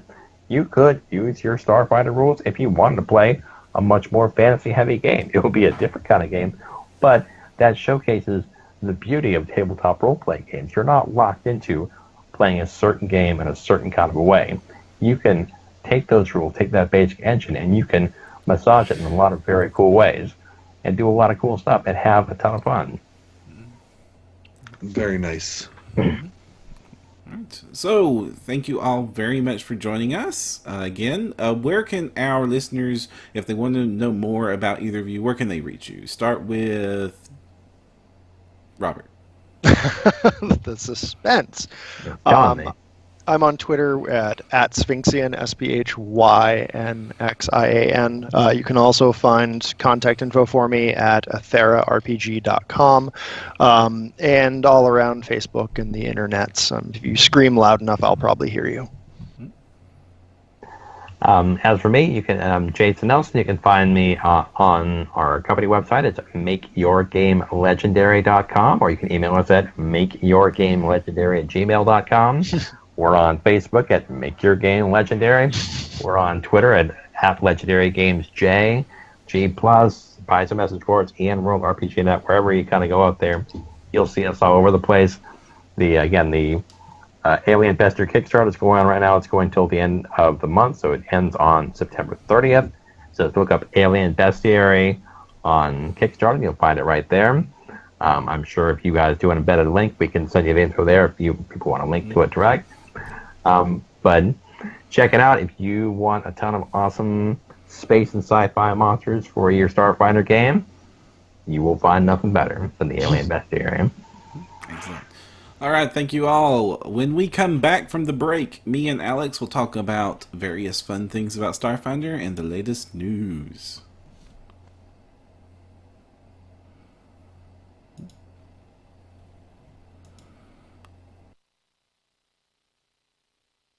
All right. Thanks, guys. Enjoy the rest of the show. Thank you, Jefferson.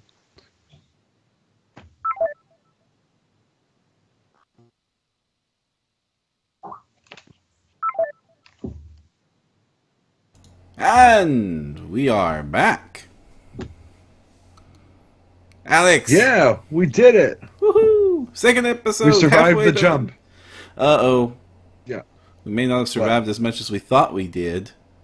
What happened? We're having a small technical difficulty. The stream is dipped. It's back. It's coming. Oh, no. It's struggling. Come on, stream. You can do it. You can do it. This means I officially need to edit this out of the podcast, so I'm going to need 30 seconds of silence once it's stable. Not 30 seconds, really, but just a few. Come on. You can do it, stream. Come on. Don't crap out on me yet. Oh, there we go. We're stable again. Okay, a few seconds of silence. Sorry about the technical interruption, guys. Yep.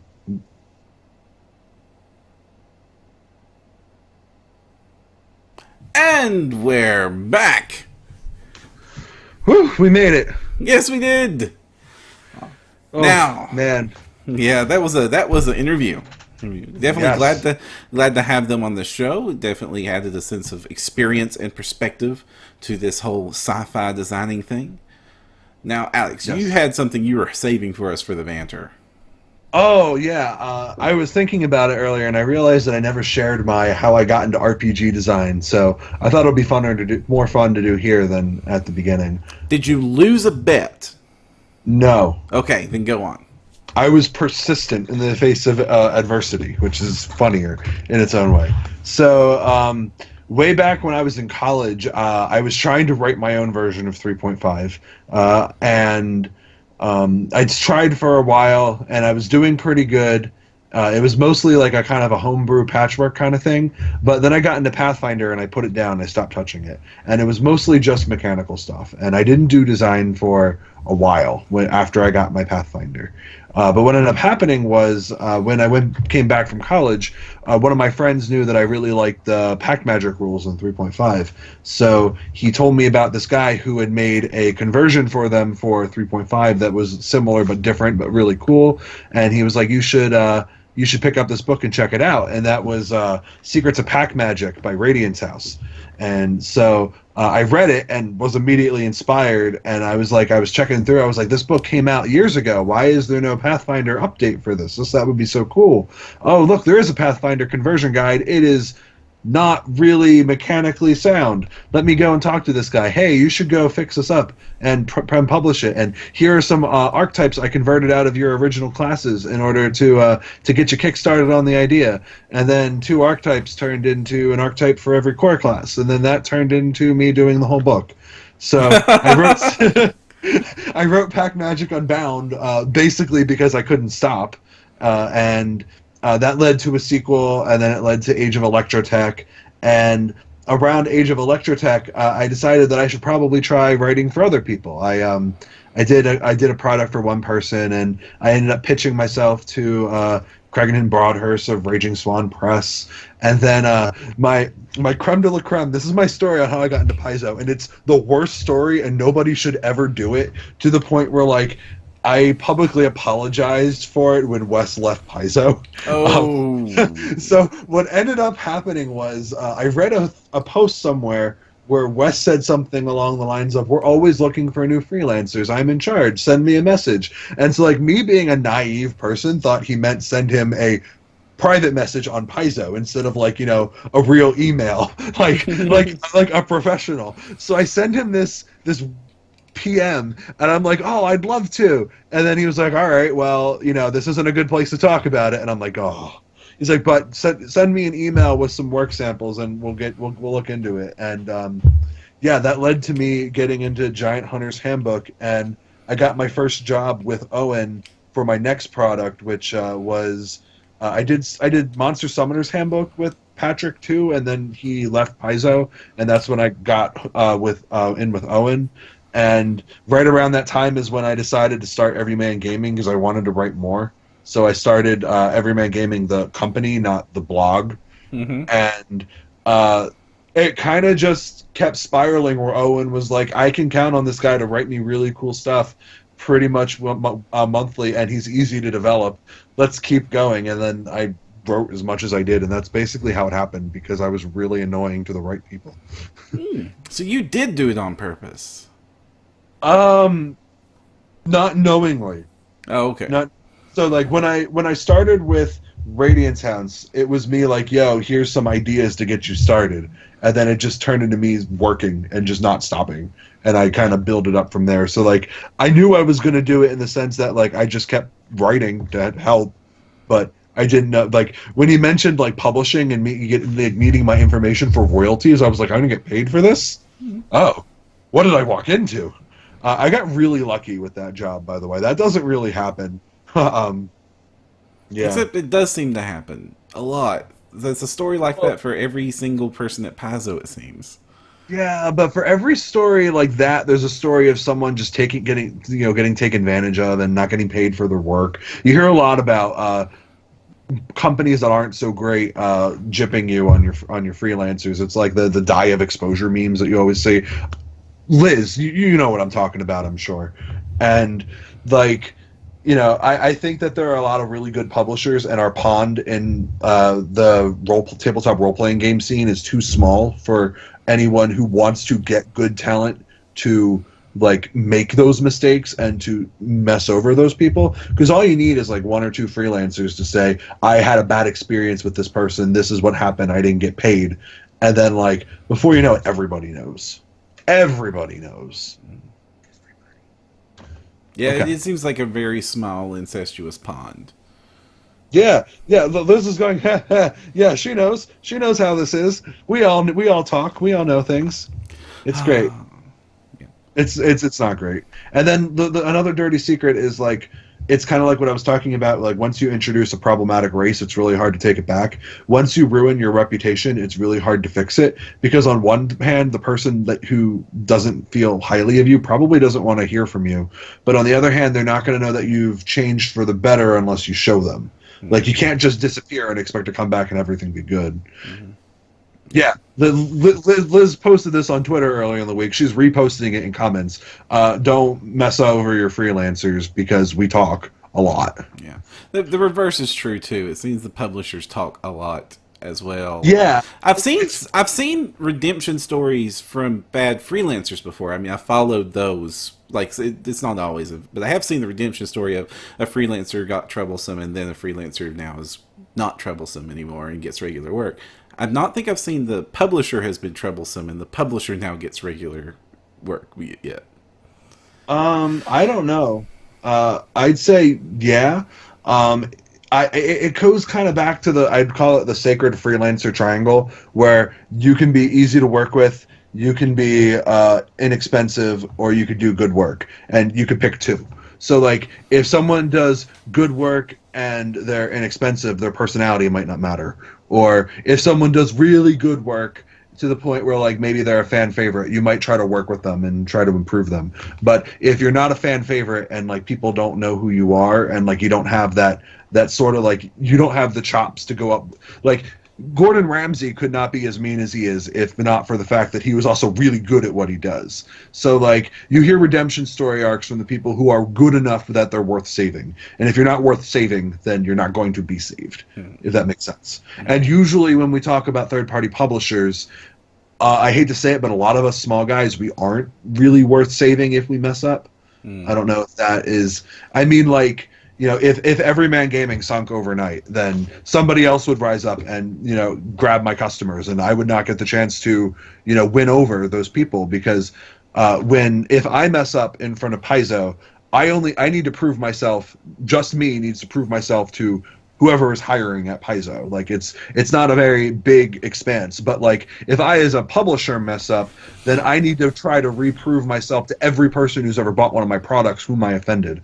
So that's not going to work as easily. I don't know who they are. It's harder to make amends, you know? It's easier just to try your best to not mess up, but be aware that you probably will because everybody does. No, I do not have a good segue. So let's just go into what have you been gaming? Have you got any good Starfinder gaming in? So I was supposed to run 2 scenarios last Saturday, and I had a bunch of people drop from the thing, so I didn't get to... Not fun. James says, "Don't leave Alex, who will write Kitsune material." I'm sure there'll be somebody. I don't think so. I mean, I go out looking for it's really odd when I'm going out looking for like specialty material or I notice that somebody has a niche. I don't think the industry is so big that there's going to be some uber Kitsune advocate out there to replace you should you leave the field. Listen, my only goal is I don't really care if everybody uses them. I want to normalize them to the sense where people aren't like surprised when they see them. Like it's not weird. I mean, it'll probably always be weird, but at least it won't be like, oh. Well, but PFS legal now. Mission accomplished. No, that wasn't me. Like my compendium came out before that happened, but like literally I made my first PFS character using a Kitsune boon that Ryan gave me. And literally the month after my first game when that boon was solidified, the Kitsune became always available.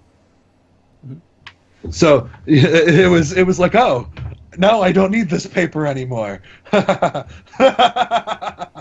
then did you break down and cry that, it's not special anymore? No, why would I care? And then I can make as many as I want. I wasn't my chains were removed, Param. This is what I told James when he asked me the same question like years ago. I was like, I am free to do whatever I want, and do whatever I want I have. You asked me a question and I got distracted by people in chat. I asked if you had any gaming in, and you said that unfortunately your sessions got canceled because of player drops. My Starfinder, yeah. And then we were supposed to do Reign of Winter last week, and the Eagles game from the local area that killed that one. So hopefully we'll get to it soon. We're like literally, our GM says we're like maybe 20 hours from finishing the book. Like, and we're on book 6. We're like almost done. And when we're done, James wants to start running Dead Sons. So hopefully we'll have like more to talk about when we do it. But not only does James feel strongly that it's super, his word is dope. Not only does he feel that it's a super dope adventure and he wants us to play it, but also like, you know, forever, whenever you guys talk about adventure paths, there's somebody on the show who's played Rise of the Rune Lords, the first Paizo adventure path. Right. So we feel like there should be somebody on this show that's played Dead Sons, and since we don't know what your guys' gaming looks like right now, we figured, why not us? Well, unfortunately, my group is mirroring yours. We're 2 books behind you on Reign of Winter, but we're about to finish up Reign of Winter, and then we're going straight into Dead Sons. Yeah. Now, I wanted to go straight into Dead Sons right away, but they're having that sporadic release schedule, and the adventure is shorter than a Pathfinder adventure. So I was like, we might run into a problem where we run out of adventure in the middle of the campaign. So I kind of want a few books to get released before I kick that in. Now, it doesn't mean I have been idle on the Starfinder front. I'm putting together a home campaign that I'll have to write myself. And I'm also, the local PFS has kicked in its Pathfinder, so I got all my GMs. I'm being the good, diligent venture officer for our area. So I got all the local GMs together, and we GM'd. We did like a session 0 where I ran the game and they all were the players, and we basically, every time something came up, we paused the game to break down the rules and say, okay, so how does this work? How does this work? What does it mean when this comes up?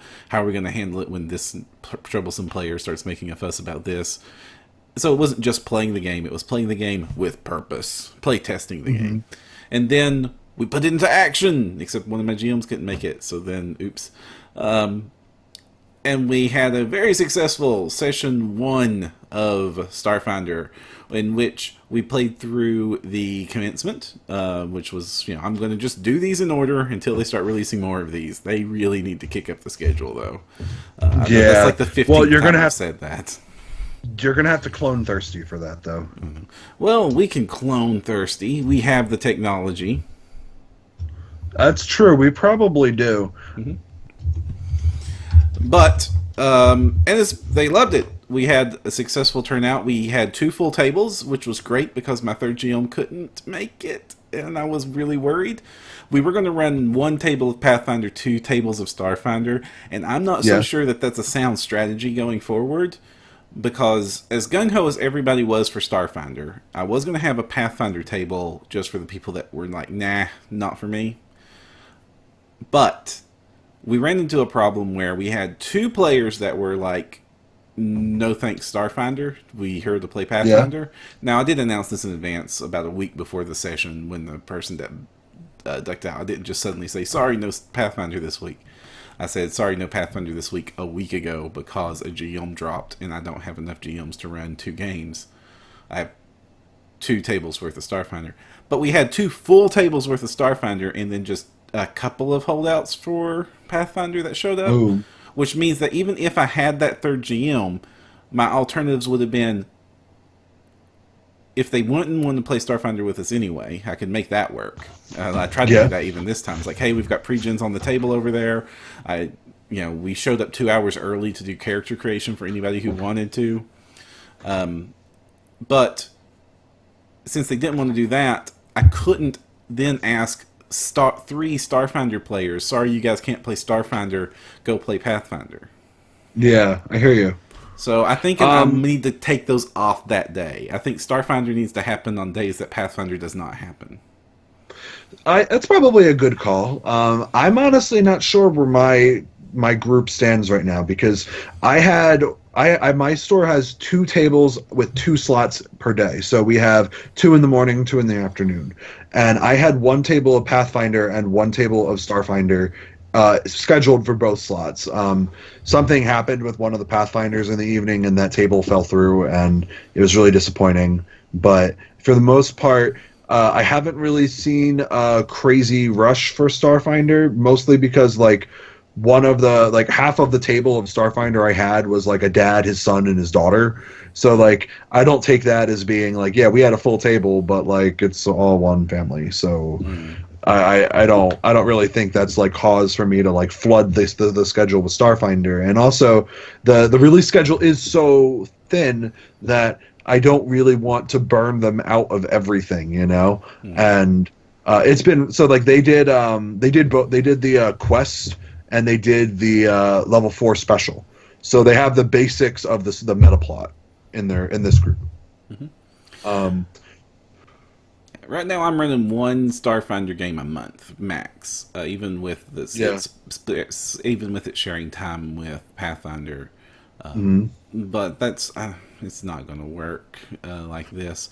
And this is where this is bringing into reality one of the things we worried about Starfinder release, just period, is how is this going to split the base? And we had our first crack in the wall when we had 2 disappointed players have to leave the game store. Yeah, I think what it comes down to is like we can't really make this call now because we're a month in now. Like we're literally a month in, like either today or like later this week. We don't have enough data to know if the base is fractured or whether it's just the new shiny. Honestly, like even sales data isn't going to be reliable because everybody's going to pick up the core rulebook and whatever just to make sure that they have the brand new awesome thing. And how this many, actually kind of sorry. Go ahead. And how many Gen Con games darlings of the year have you seen where like everybody rushes the booth for this big board game, this big card game, this big RPG, and a year later nobody's playing it? So granted, I don't think that's going to happen to Starfinder, but I think it's a legitimate concern with the release schedule. I think that the schedule we see is very conservative, but I also think that it might be conservative out of necessity. I think I've made this claim before about how not all of Paizo's ventures have always been super successful, and they're testing the waters with something that could either make them a lot of money or cost them a lot of money. And I understand that, but I think that we're going to have to see some action from them decisively whether or not this is something they're going to support, because to a certain extent, you can say that you're going to react to the fans, but that doesn't help when the fans react to you. If you're not going to put your heart and soul into something, then that thing is never going to grow and get popular because people won't feel the need to be invested into something they don't think is going to grow. It's actually an argument that I have for many of the non-core races in Pathfinder and probably in Starfinder once the Alien Archive comes out. You get the hype and the interest that you generate. You can't just hope that the one thing is going to click with everybody, because that almost never happens. It's very rare. Like, if you want people to be excited, you need to give them reasons to why they're excited and support that excitement with future releases. If people think your thing is going to be a one and done, they're not going to care. We'll see whether or not that happens with Starfinder. Alien Archive, I believe, is due out to subscribers in like 3 weeks, right? That sound about right? Early October? Yeah, well, we got this month's shipment like at the beginning of this week, so probably about 3 weeks, 3.5. Yeah, my shipment actually came today. It's sitting on my bed. It's pretty cool. Yeah, I got Book of the Damned, and I got the Aslanteid Volume 2 and Antihero's Handbook. Cool stuff. But this isn't a Pathfinder podcast. No. But speaking of, I'm waiting for finally getting my hands on my big blue leather-covered special edition. Yeah, that I'm going to pray to the gods of gaming that doesn't have our first news items problem. The broken spine.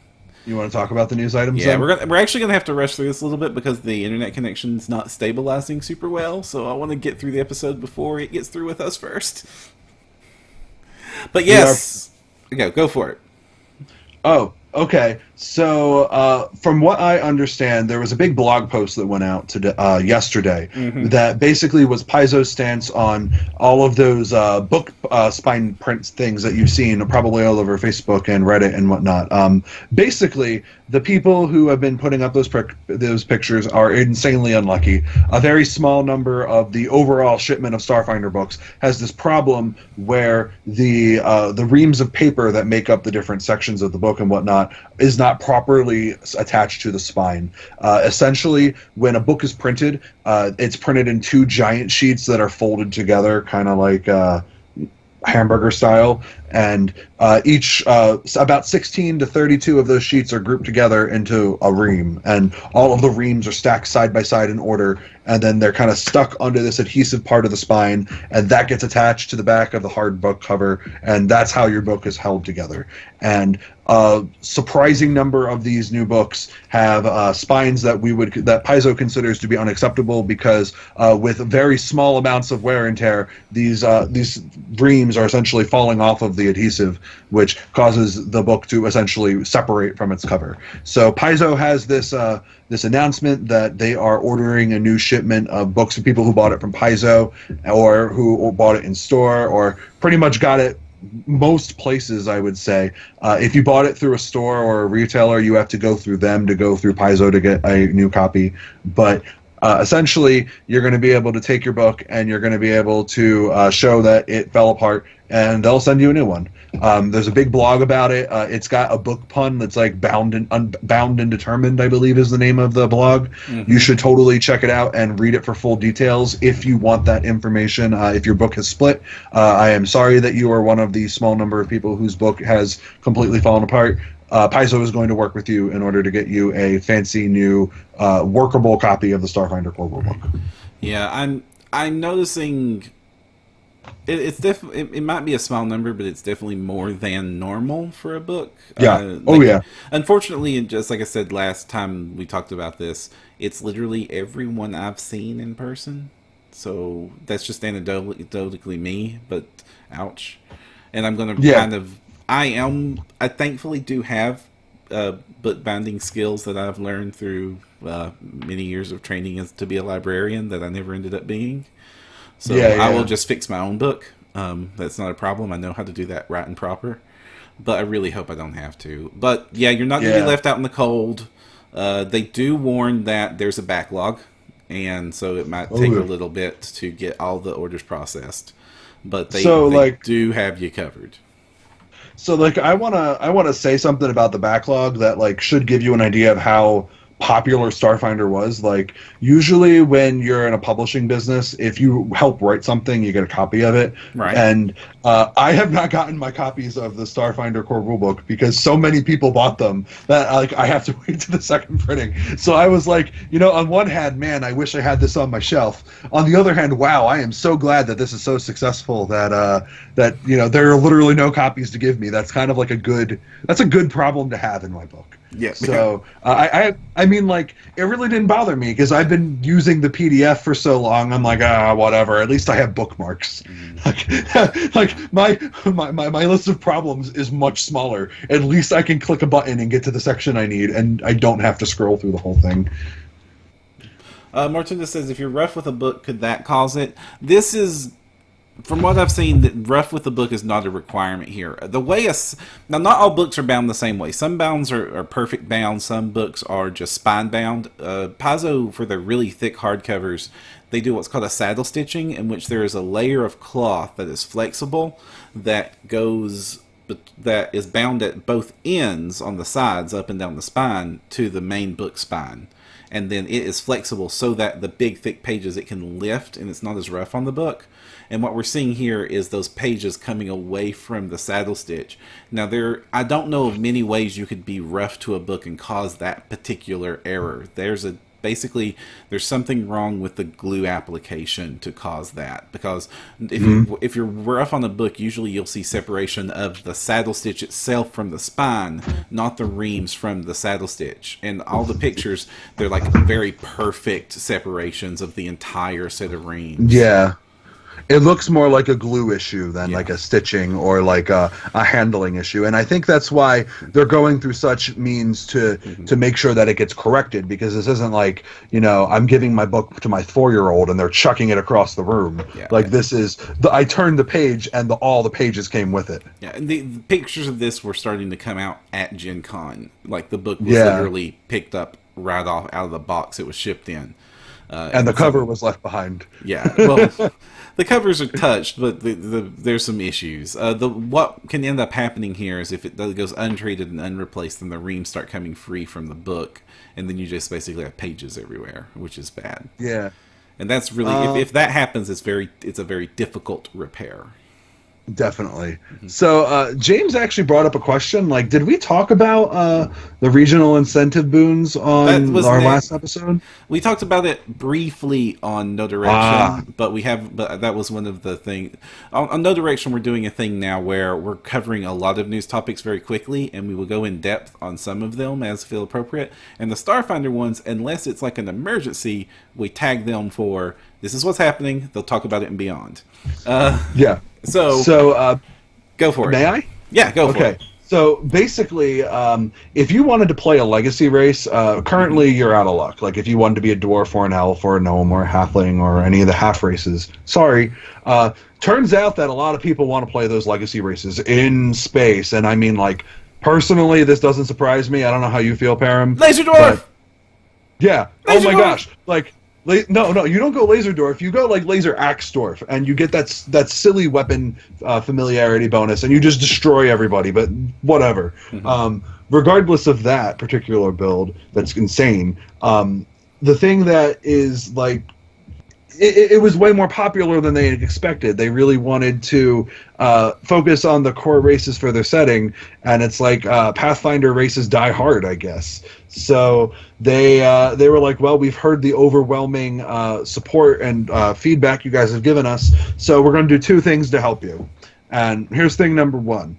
If you go to a convention within like the next couple cycles, at least the next quarter, or maybe the next quarter too, we haven't heard yet, but the retail support boon is going to be, I'm pretty sure it's pick which legacy race you want. It might be choose like a specific legacy race, because like I've seen people asking for the gnome one specifically, but I don't know if it's like pick what you want or like here's a specific race, take it. Regardless, legacy races are going to pop up as convention support boons. The other thing is that for the retail support program, if you fill out 8 boxes, you GM those 8 games of Starfinder, you can make a legacy race of whatever race you want from that section of the book. You just like GM 8 games, here is your halfling, or here is your half-elf. That particularly came back from overwhelming feedback, and so if you are interested in playing a fantasy race, I recommend to go down to your local PFS place and get familiar with the game by running a few games, and then you'll be able to play which one you want, which will be super cool and fun. Some of those legacy races are really good. Yeah, and there were some complaints about the retail support boons before, that the GM side got really cool races and stuff, but the player sides were lesser than that. But it does look like, for at least for the initial launch of this, that the players will also get chances at being space dwarves. Yeah, and I'm hoping that means that that's going to be like one of the random boon choices too, but we'll see. I think that it is important that we don't just reward GMs with cool races. I think that sometimes some of the boons we give to players are problematic because either they're too niche to be helpful, or in the right situations they're a little ridiculous, when an option like your race isn't really that balance destroying unless you're getting a crazy race like a Gorian or an android or whatever in Pathfinder. But generically speaking, most of the races are balanced pretty well against one another, so giving them to players as a reward for playing is actually pretty tame, because it encourages players to keep playing because now they have a cool race to play. I think it's a good move, and hopefully it'll get people interested in GMing and playing. Yeah, I just think that nobody should ever be disappointed after receiving a boon. I think that if it's not a race, it should still be something cool enough that you're really glad, because there's a mental tax with a society character, either Pathfinder or Starfinder, where you have so many chronicle sheets with so many niche boons on them that you Yeah. just remembering you even have it is hard to do when it's in a stack Yeah. of 20 papers, and like, which one was this? It's a +3 circumstance roll when I happen to be in this side of the city talking to this particular NPC on a Tuesday. Oh yeah, yeah, and like especially the ones that are like you get skill bonuses for interacting with this race that has appeared twice in PFS. Yeah. Like one of my favorite one is like there's one that's like for interacting with gnolls from Western Osirian. Oh, not just nulls, which barely appear at all. Yeah. Yes. Okay. Like it's like okay. Like how many scenarios? Just the one you get that boon from? Okay. Okay. Yeah, so I think that I mean so like I really do like the slot system though while we're on the top. Yeah. Yeah. But I also think that it has a lot to be I don't know about if concerned is the right word, but like I feel almost like the current paradigm of I have a billion slots still has the problem of I'm going to forget half of the things I have. What we need, I think, is a boon tracking sheet. What do you think? A boon tracking sheet would be great. You know what else would be really awesome? What? Full digital tracking of all our characters. Oh, you mean like our next topic? This is not our next topic, is it? Isn't it? Aren't we talking about Hero Lab next? No, I didn't know we were talking about Hero Lab today. But you got something. What do we have something to talk about with Hero Lab?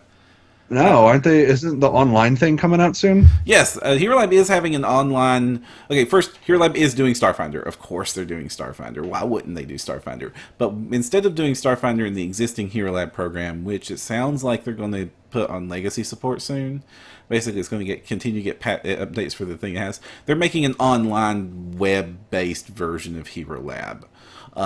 I think that. Oh man, am I gonna have to buy a new license? No, there is a. They said that you're going to be able to transfer over to Hero Lab, and there's going to be a one-time charge. It's a small charge to transfer over all your content licenses over, and that's it. Okay. That's not bad. Yeah. I have a lot of content licenses, man. A lot of them. Yeah. I love Hero... Okay, I've been very consistent on this. I love Hero Lab. It's a fantastic resource, and it makes my job a lot easier as a GM, and I know that it makes the life a lot easier as a freelancer for the freelancers. But, boy, that software is not the best. They did a great job with what they had back then, but a fully functioned modern piece of software that is as good as they've shown they can make software now with things like their campaign software would be nice. Yeah, let's hope that online is that. Actually, I would agree with you. It is useful when you're a freelancer making stat blocks, but it also comes with the problem that like it is really like if you're going to try to get files made for Hero Lab as a third-party publisher, you need someone with a very specific set of skills that you yourself probably don't have and do not have the time to learn. Partially because it is an archaic format that is almost a decade old, and partially because, man, oh man, I don't have a computer degree. Oh man. Luckily, I have someone who's actually working on a Hero Lab file for Everyman Gaming right now. I'm really excited about Mr. Bennett, but still, I wish that the software was a little more updated for both of our sakes. I feel like if it was a little easier to program, he would probably need less time to do it. But I don't know that. Okay, as a programmer who has done Hero Lab work, yeah, I don't see how. Don't you dare, Alex. No. Liz is laughing. She's like, she knows that I've said something stupid because I don't know anything about programming. Okay, the front end software can change, but the basics of database working and especially since there's no way on earth they're going to make a new software that's incompatible with their old data sets, because that's where the chunk of most of the work was. That end of things will not change all that much. I mean, there might be some improvements for quality of life with just the editing, but I doubt it, because just the nature of how that is done. Also, Mortundus has A question. Wait. Hey, just so you know, Mortundus is James. Yeah. Like, that's James. I just thought you should know. Yeah. He says, wait, they're mandating change in their platform and making you pay for it. Can you use it? Not quite. There's the software you have right now, if you have Hero Lab and your licenses, will continue to work indefinitely, or at least as indefinitely as any software does.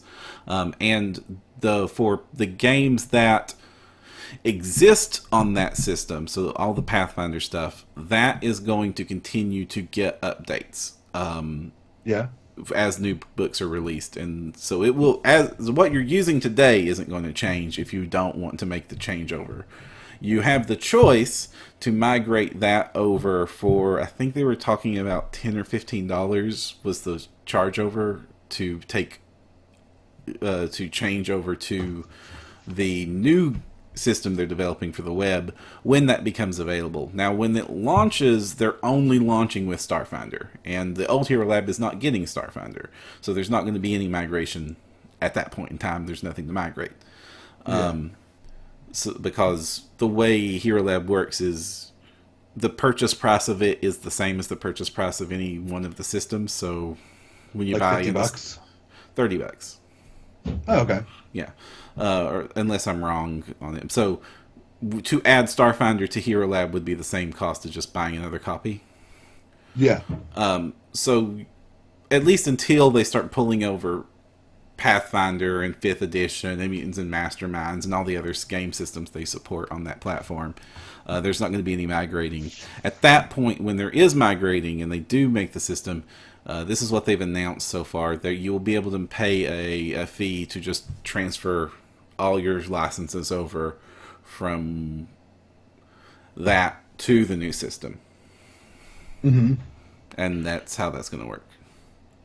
Very enlightening. GM Lilith So says $24.99. So I was overestimating by $5. Mm-hmm. So since I completely distracted you on the actual news topic, what was it? There was no more actual news topic. We talked about all the news. Oh, wow. I just added nothing then. I'm sorry, everybody. No, you added a whole topic about Hero Lab. Topic! All right, guys. Now, before we get out of here, we got to make some shout-outs. I'm going to start with one from our very own James Ballard that I've suddenly lost. Alex, shout out something real quick. I don't know. I did a really cool product for harnessing the power of the internet as a mystic last week. Can I shout out to that? Yeah, totally. Shout out the stuff you write. That's definitely shout out worthy. I do everyman gaming stuff, and I've been doing Starfinder, and it's great. It's been a lot of fun. So I did a connection for the mystics called Infosphere, where instead of connecting to the Akashic Record, you connect to the internet, and you get internet theme powers. Like you're really good at internet culture. You get bonuses on culture, and you know more languages, and you can take touch spells and you can upload them to the wireless internet and touch people with spells wirelessly from like a range of like 25 feet plus 5 feet per 2 levels. It's really funny. I wrote a spell called Digital Profiling, where it's basically every Fortran troll's greatest nightmare. You touch a computer and you say somebody's name, and it compiles all of their internet blog history into one blog that you can do whatever you want with, pretty much, as long as the computer that you use to compile it on isn't destroyed. If someone destroys that computer, your blog automatically disappears. But the Infosphere Mystic gets an ability where at 20th level or at 18th level, anything they make using a divination spell, like any information they gain or any compilations they have, gets automatically uploaded to a magical mystical cloud that they can pull that information out whenever they want.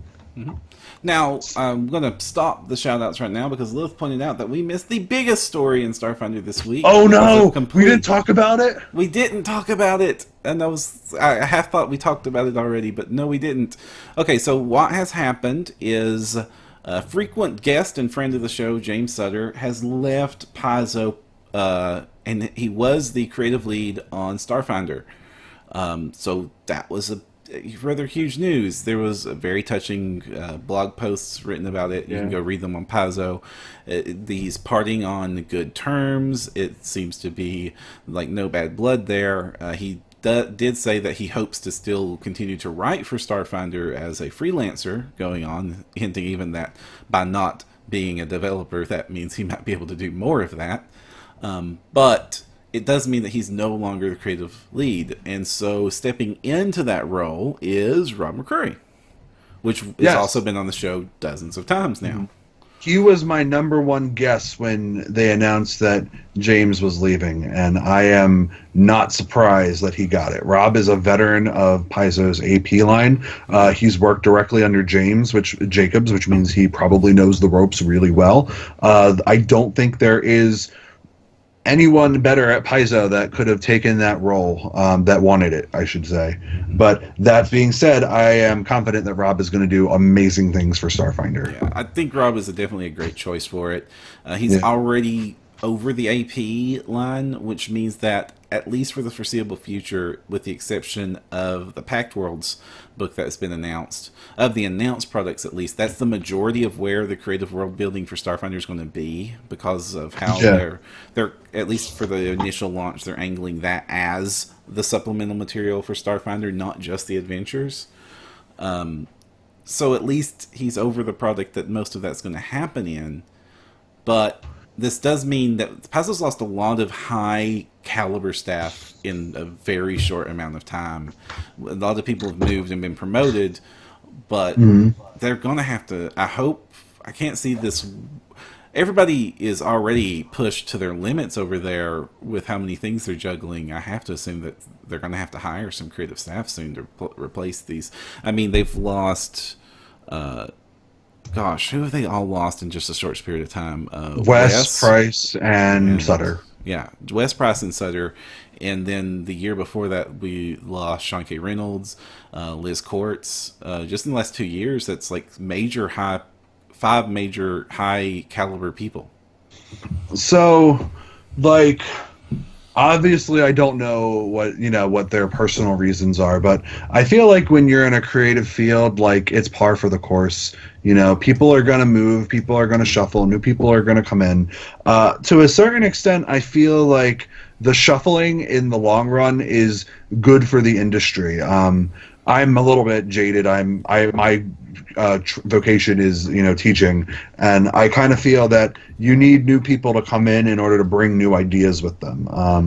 I think that anybody has a limited span in a thing before they're ready to move on and they're ready to try something new. I mean, we think of them as being powerhouses, but from their perspective, it's been a job that they've been doing every year for 10 years with the same design constraints and the same ideas and in their heads, and putting the same type of world content out.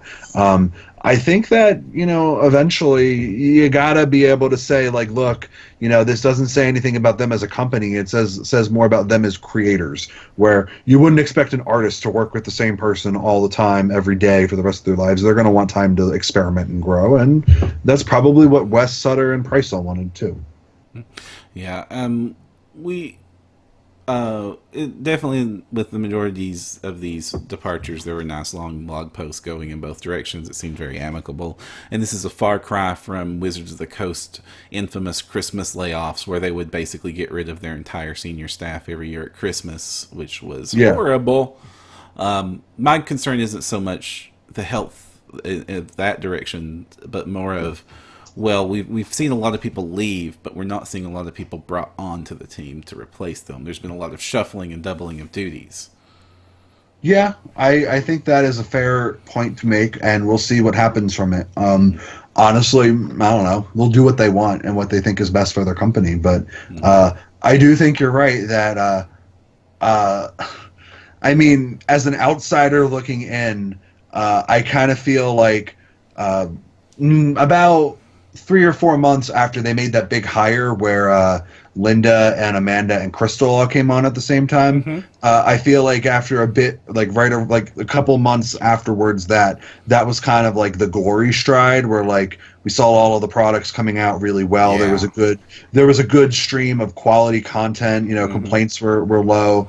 I mean, we'll see what happens, I guess. I feel like the most real point is that at a certain point, the number of creatives you have is not as important as the number of editors and the number of art layout staff that you have. Because when we're looking at it, Paizo now has 2 product lines, and work for both of those lines goes through the same group of people. So even if they hired someone to directly take, Jessica, Wes, and Sutter's roles, like having 2 fully fleshed out teams of equal size for both, all of those products are still funneling through the same, let's say 10, I don't know what a good number, let's say 10 to 12 people on both the art team and the layout team.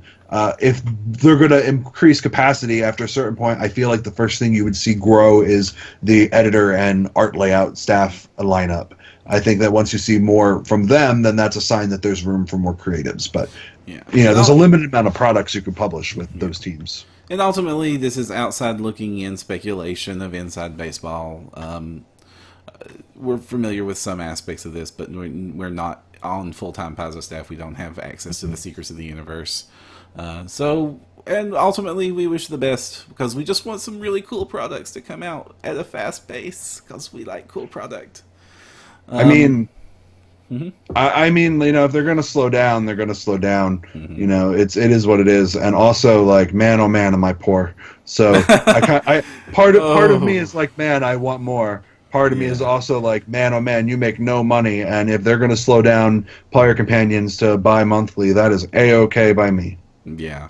I mean, I'm a completionist collector too, so when they announced Starfinder, it was just like, oh my goodness, that's... Oh man, guys, we have like a private no direction chat, and like somebody joked to Param about like a gold foil Starfinder book. That happened. Like, literally that happened. So if anyone from Paizo is listening and like... No. The number one thing you can do is give him this super rare collector's item. We do not beg on cast. Oh, I'm not begging. I'm just saying, like, if you ever want to bribe Param, if you want a Param-sized slave, like, that's how you do it. you take his number one weakness and you exploit it mercilessly with an iron fist. All right, gang. Back to the shout-outs that we need to do here. James Ballard wanted us to shout out to a local convention happening in Philadelphia, October 13th through 15th, the Unsilly Court. We'll have a link in the show notes on how to register, or just Google it. You can register online. Get up there to Philly and play some games. Yeah, I'll be there too. James and I are running games. We're playing games. You can play Assault on Absalom with me, or you can get completely and utterly destroyed at my Wrath of the Fleshwarp Queen table. You take your pick. Come on down. It's great. We're on Warhorn. And lastly, we do want to again thank Robert Brooks and Jason Nelson for coming on the show, and also make sure you at least give a look and check out their Alien Bestiary Kickstarter to see if that's something you want, because Starfinder's gonna need some aliens, and we need some things to shoot at. Lots of things to shoot at. Also, real talk about Kickstarters. Like, if all you can afford to give is $1, do it. Like, literally, you have no idea when you're running a Kickstarter and how demoralizing it is to be like, oh man, a day has gone by and this is all I've got. Like, your dollar, it makes a difference between somebody's good day and a bad day. Every cent you throw at that Kickstarter will be appreciated. And so you speak as somebody who has run a Kickstarter before, Alex. I speak as somebody who is going to be running a Kickstarter next month. Oh, well, definitely we'll hear more about that. Oh, why? Do you want me to spoil it? No. I'll spoil it. Don't spoil it. You got something? No, it's my project. I'll do what I want. Okay, do what you want. I'm updating the Skill Challenge Handbook for Starfinder, and I'm doing a Kickstarter to get art for it. I really like that book for Pathfinder. Yeah, so it's more than just the Skill Challenge Handbook. It has all of the reputation rules and stuff from Ultimate Charisma that I did. I took the new combat maneuvers from Microsize Adventures. Like, I tried to make it so that it wasn't just Alex takes an old book and changes the logo. It's got a lot of cool stuff on it, and I'm hoping to give it even more cool stuff. Oh, also, James wants me to hype PAX Unplugged because it's happening in our city. So, like, if you want to come and see us, and you want to come and play what could very well grow into the Eastern equivalent of PaizoCon, man, oh man, you should come to PAX Unplugged because Philadelphia is okay. And goodness knows Gen Con needs a pressure valve of some sort. Yep. It's nice. I mean, so for me as a local person, I'm hoping that having a big gaming convention in the city will inspire more people to try games, because right now there's not a lot of exposure in Philadelphia. Mm-hmm. James wrote a big article about it a couple months ago, about like there are a lot of different factors that talk about why Philadelphia isn't as big of a gaming hotspot as, say, like Boston. But James says that's the tourism slogan of the city. Philadelphia is okay. I thought it was in Pennsylvania.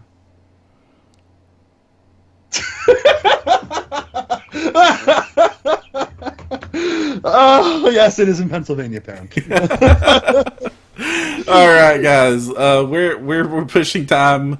We're past time. All right. So thank you all for joining us. And until next week, go beyond with no direction.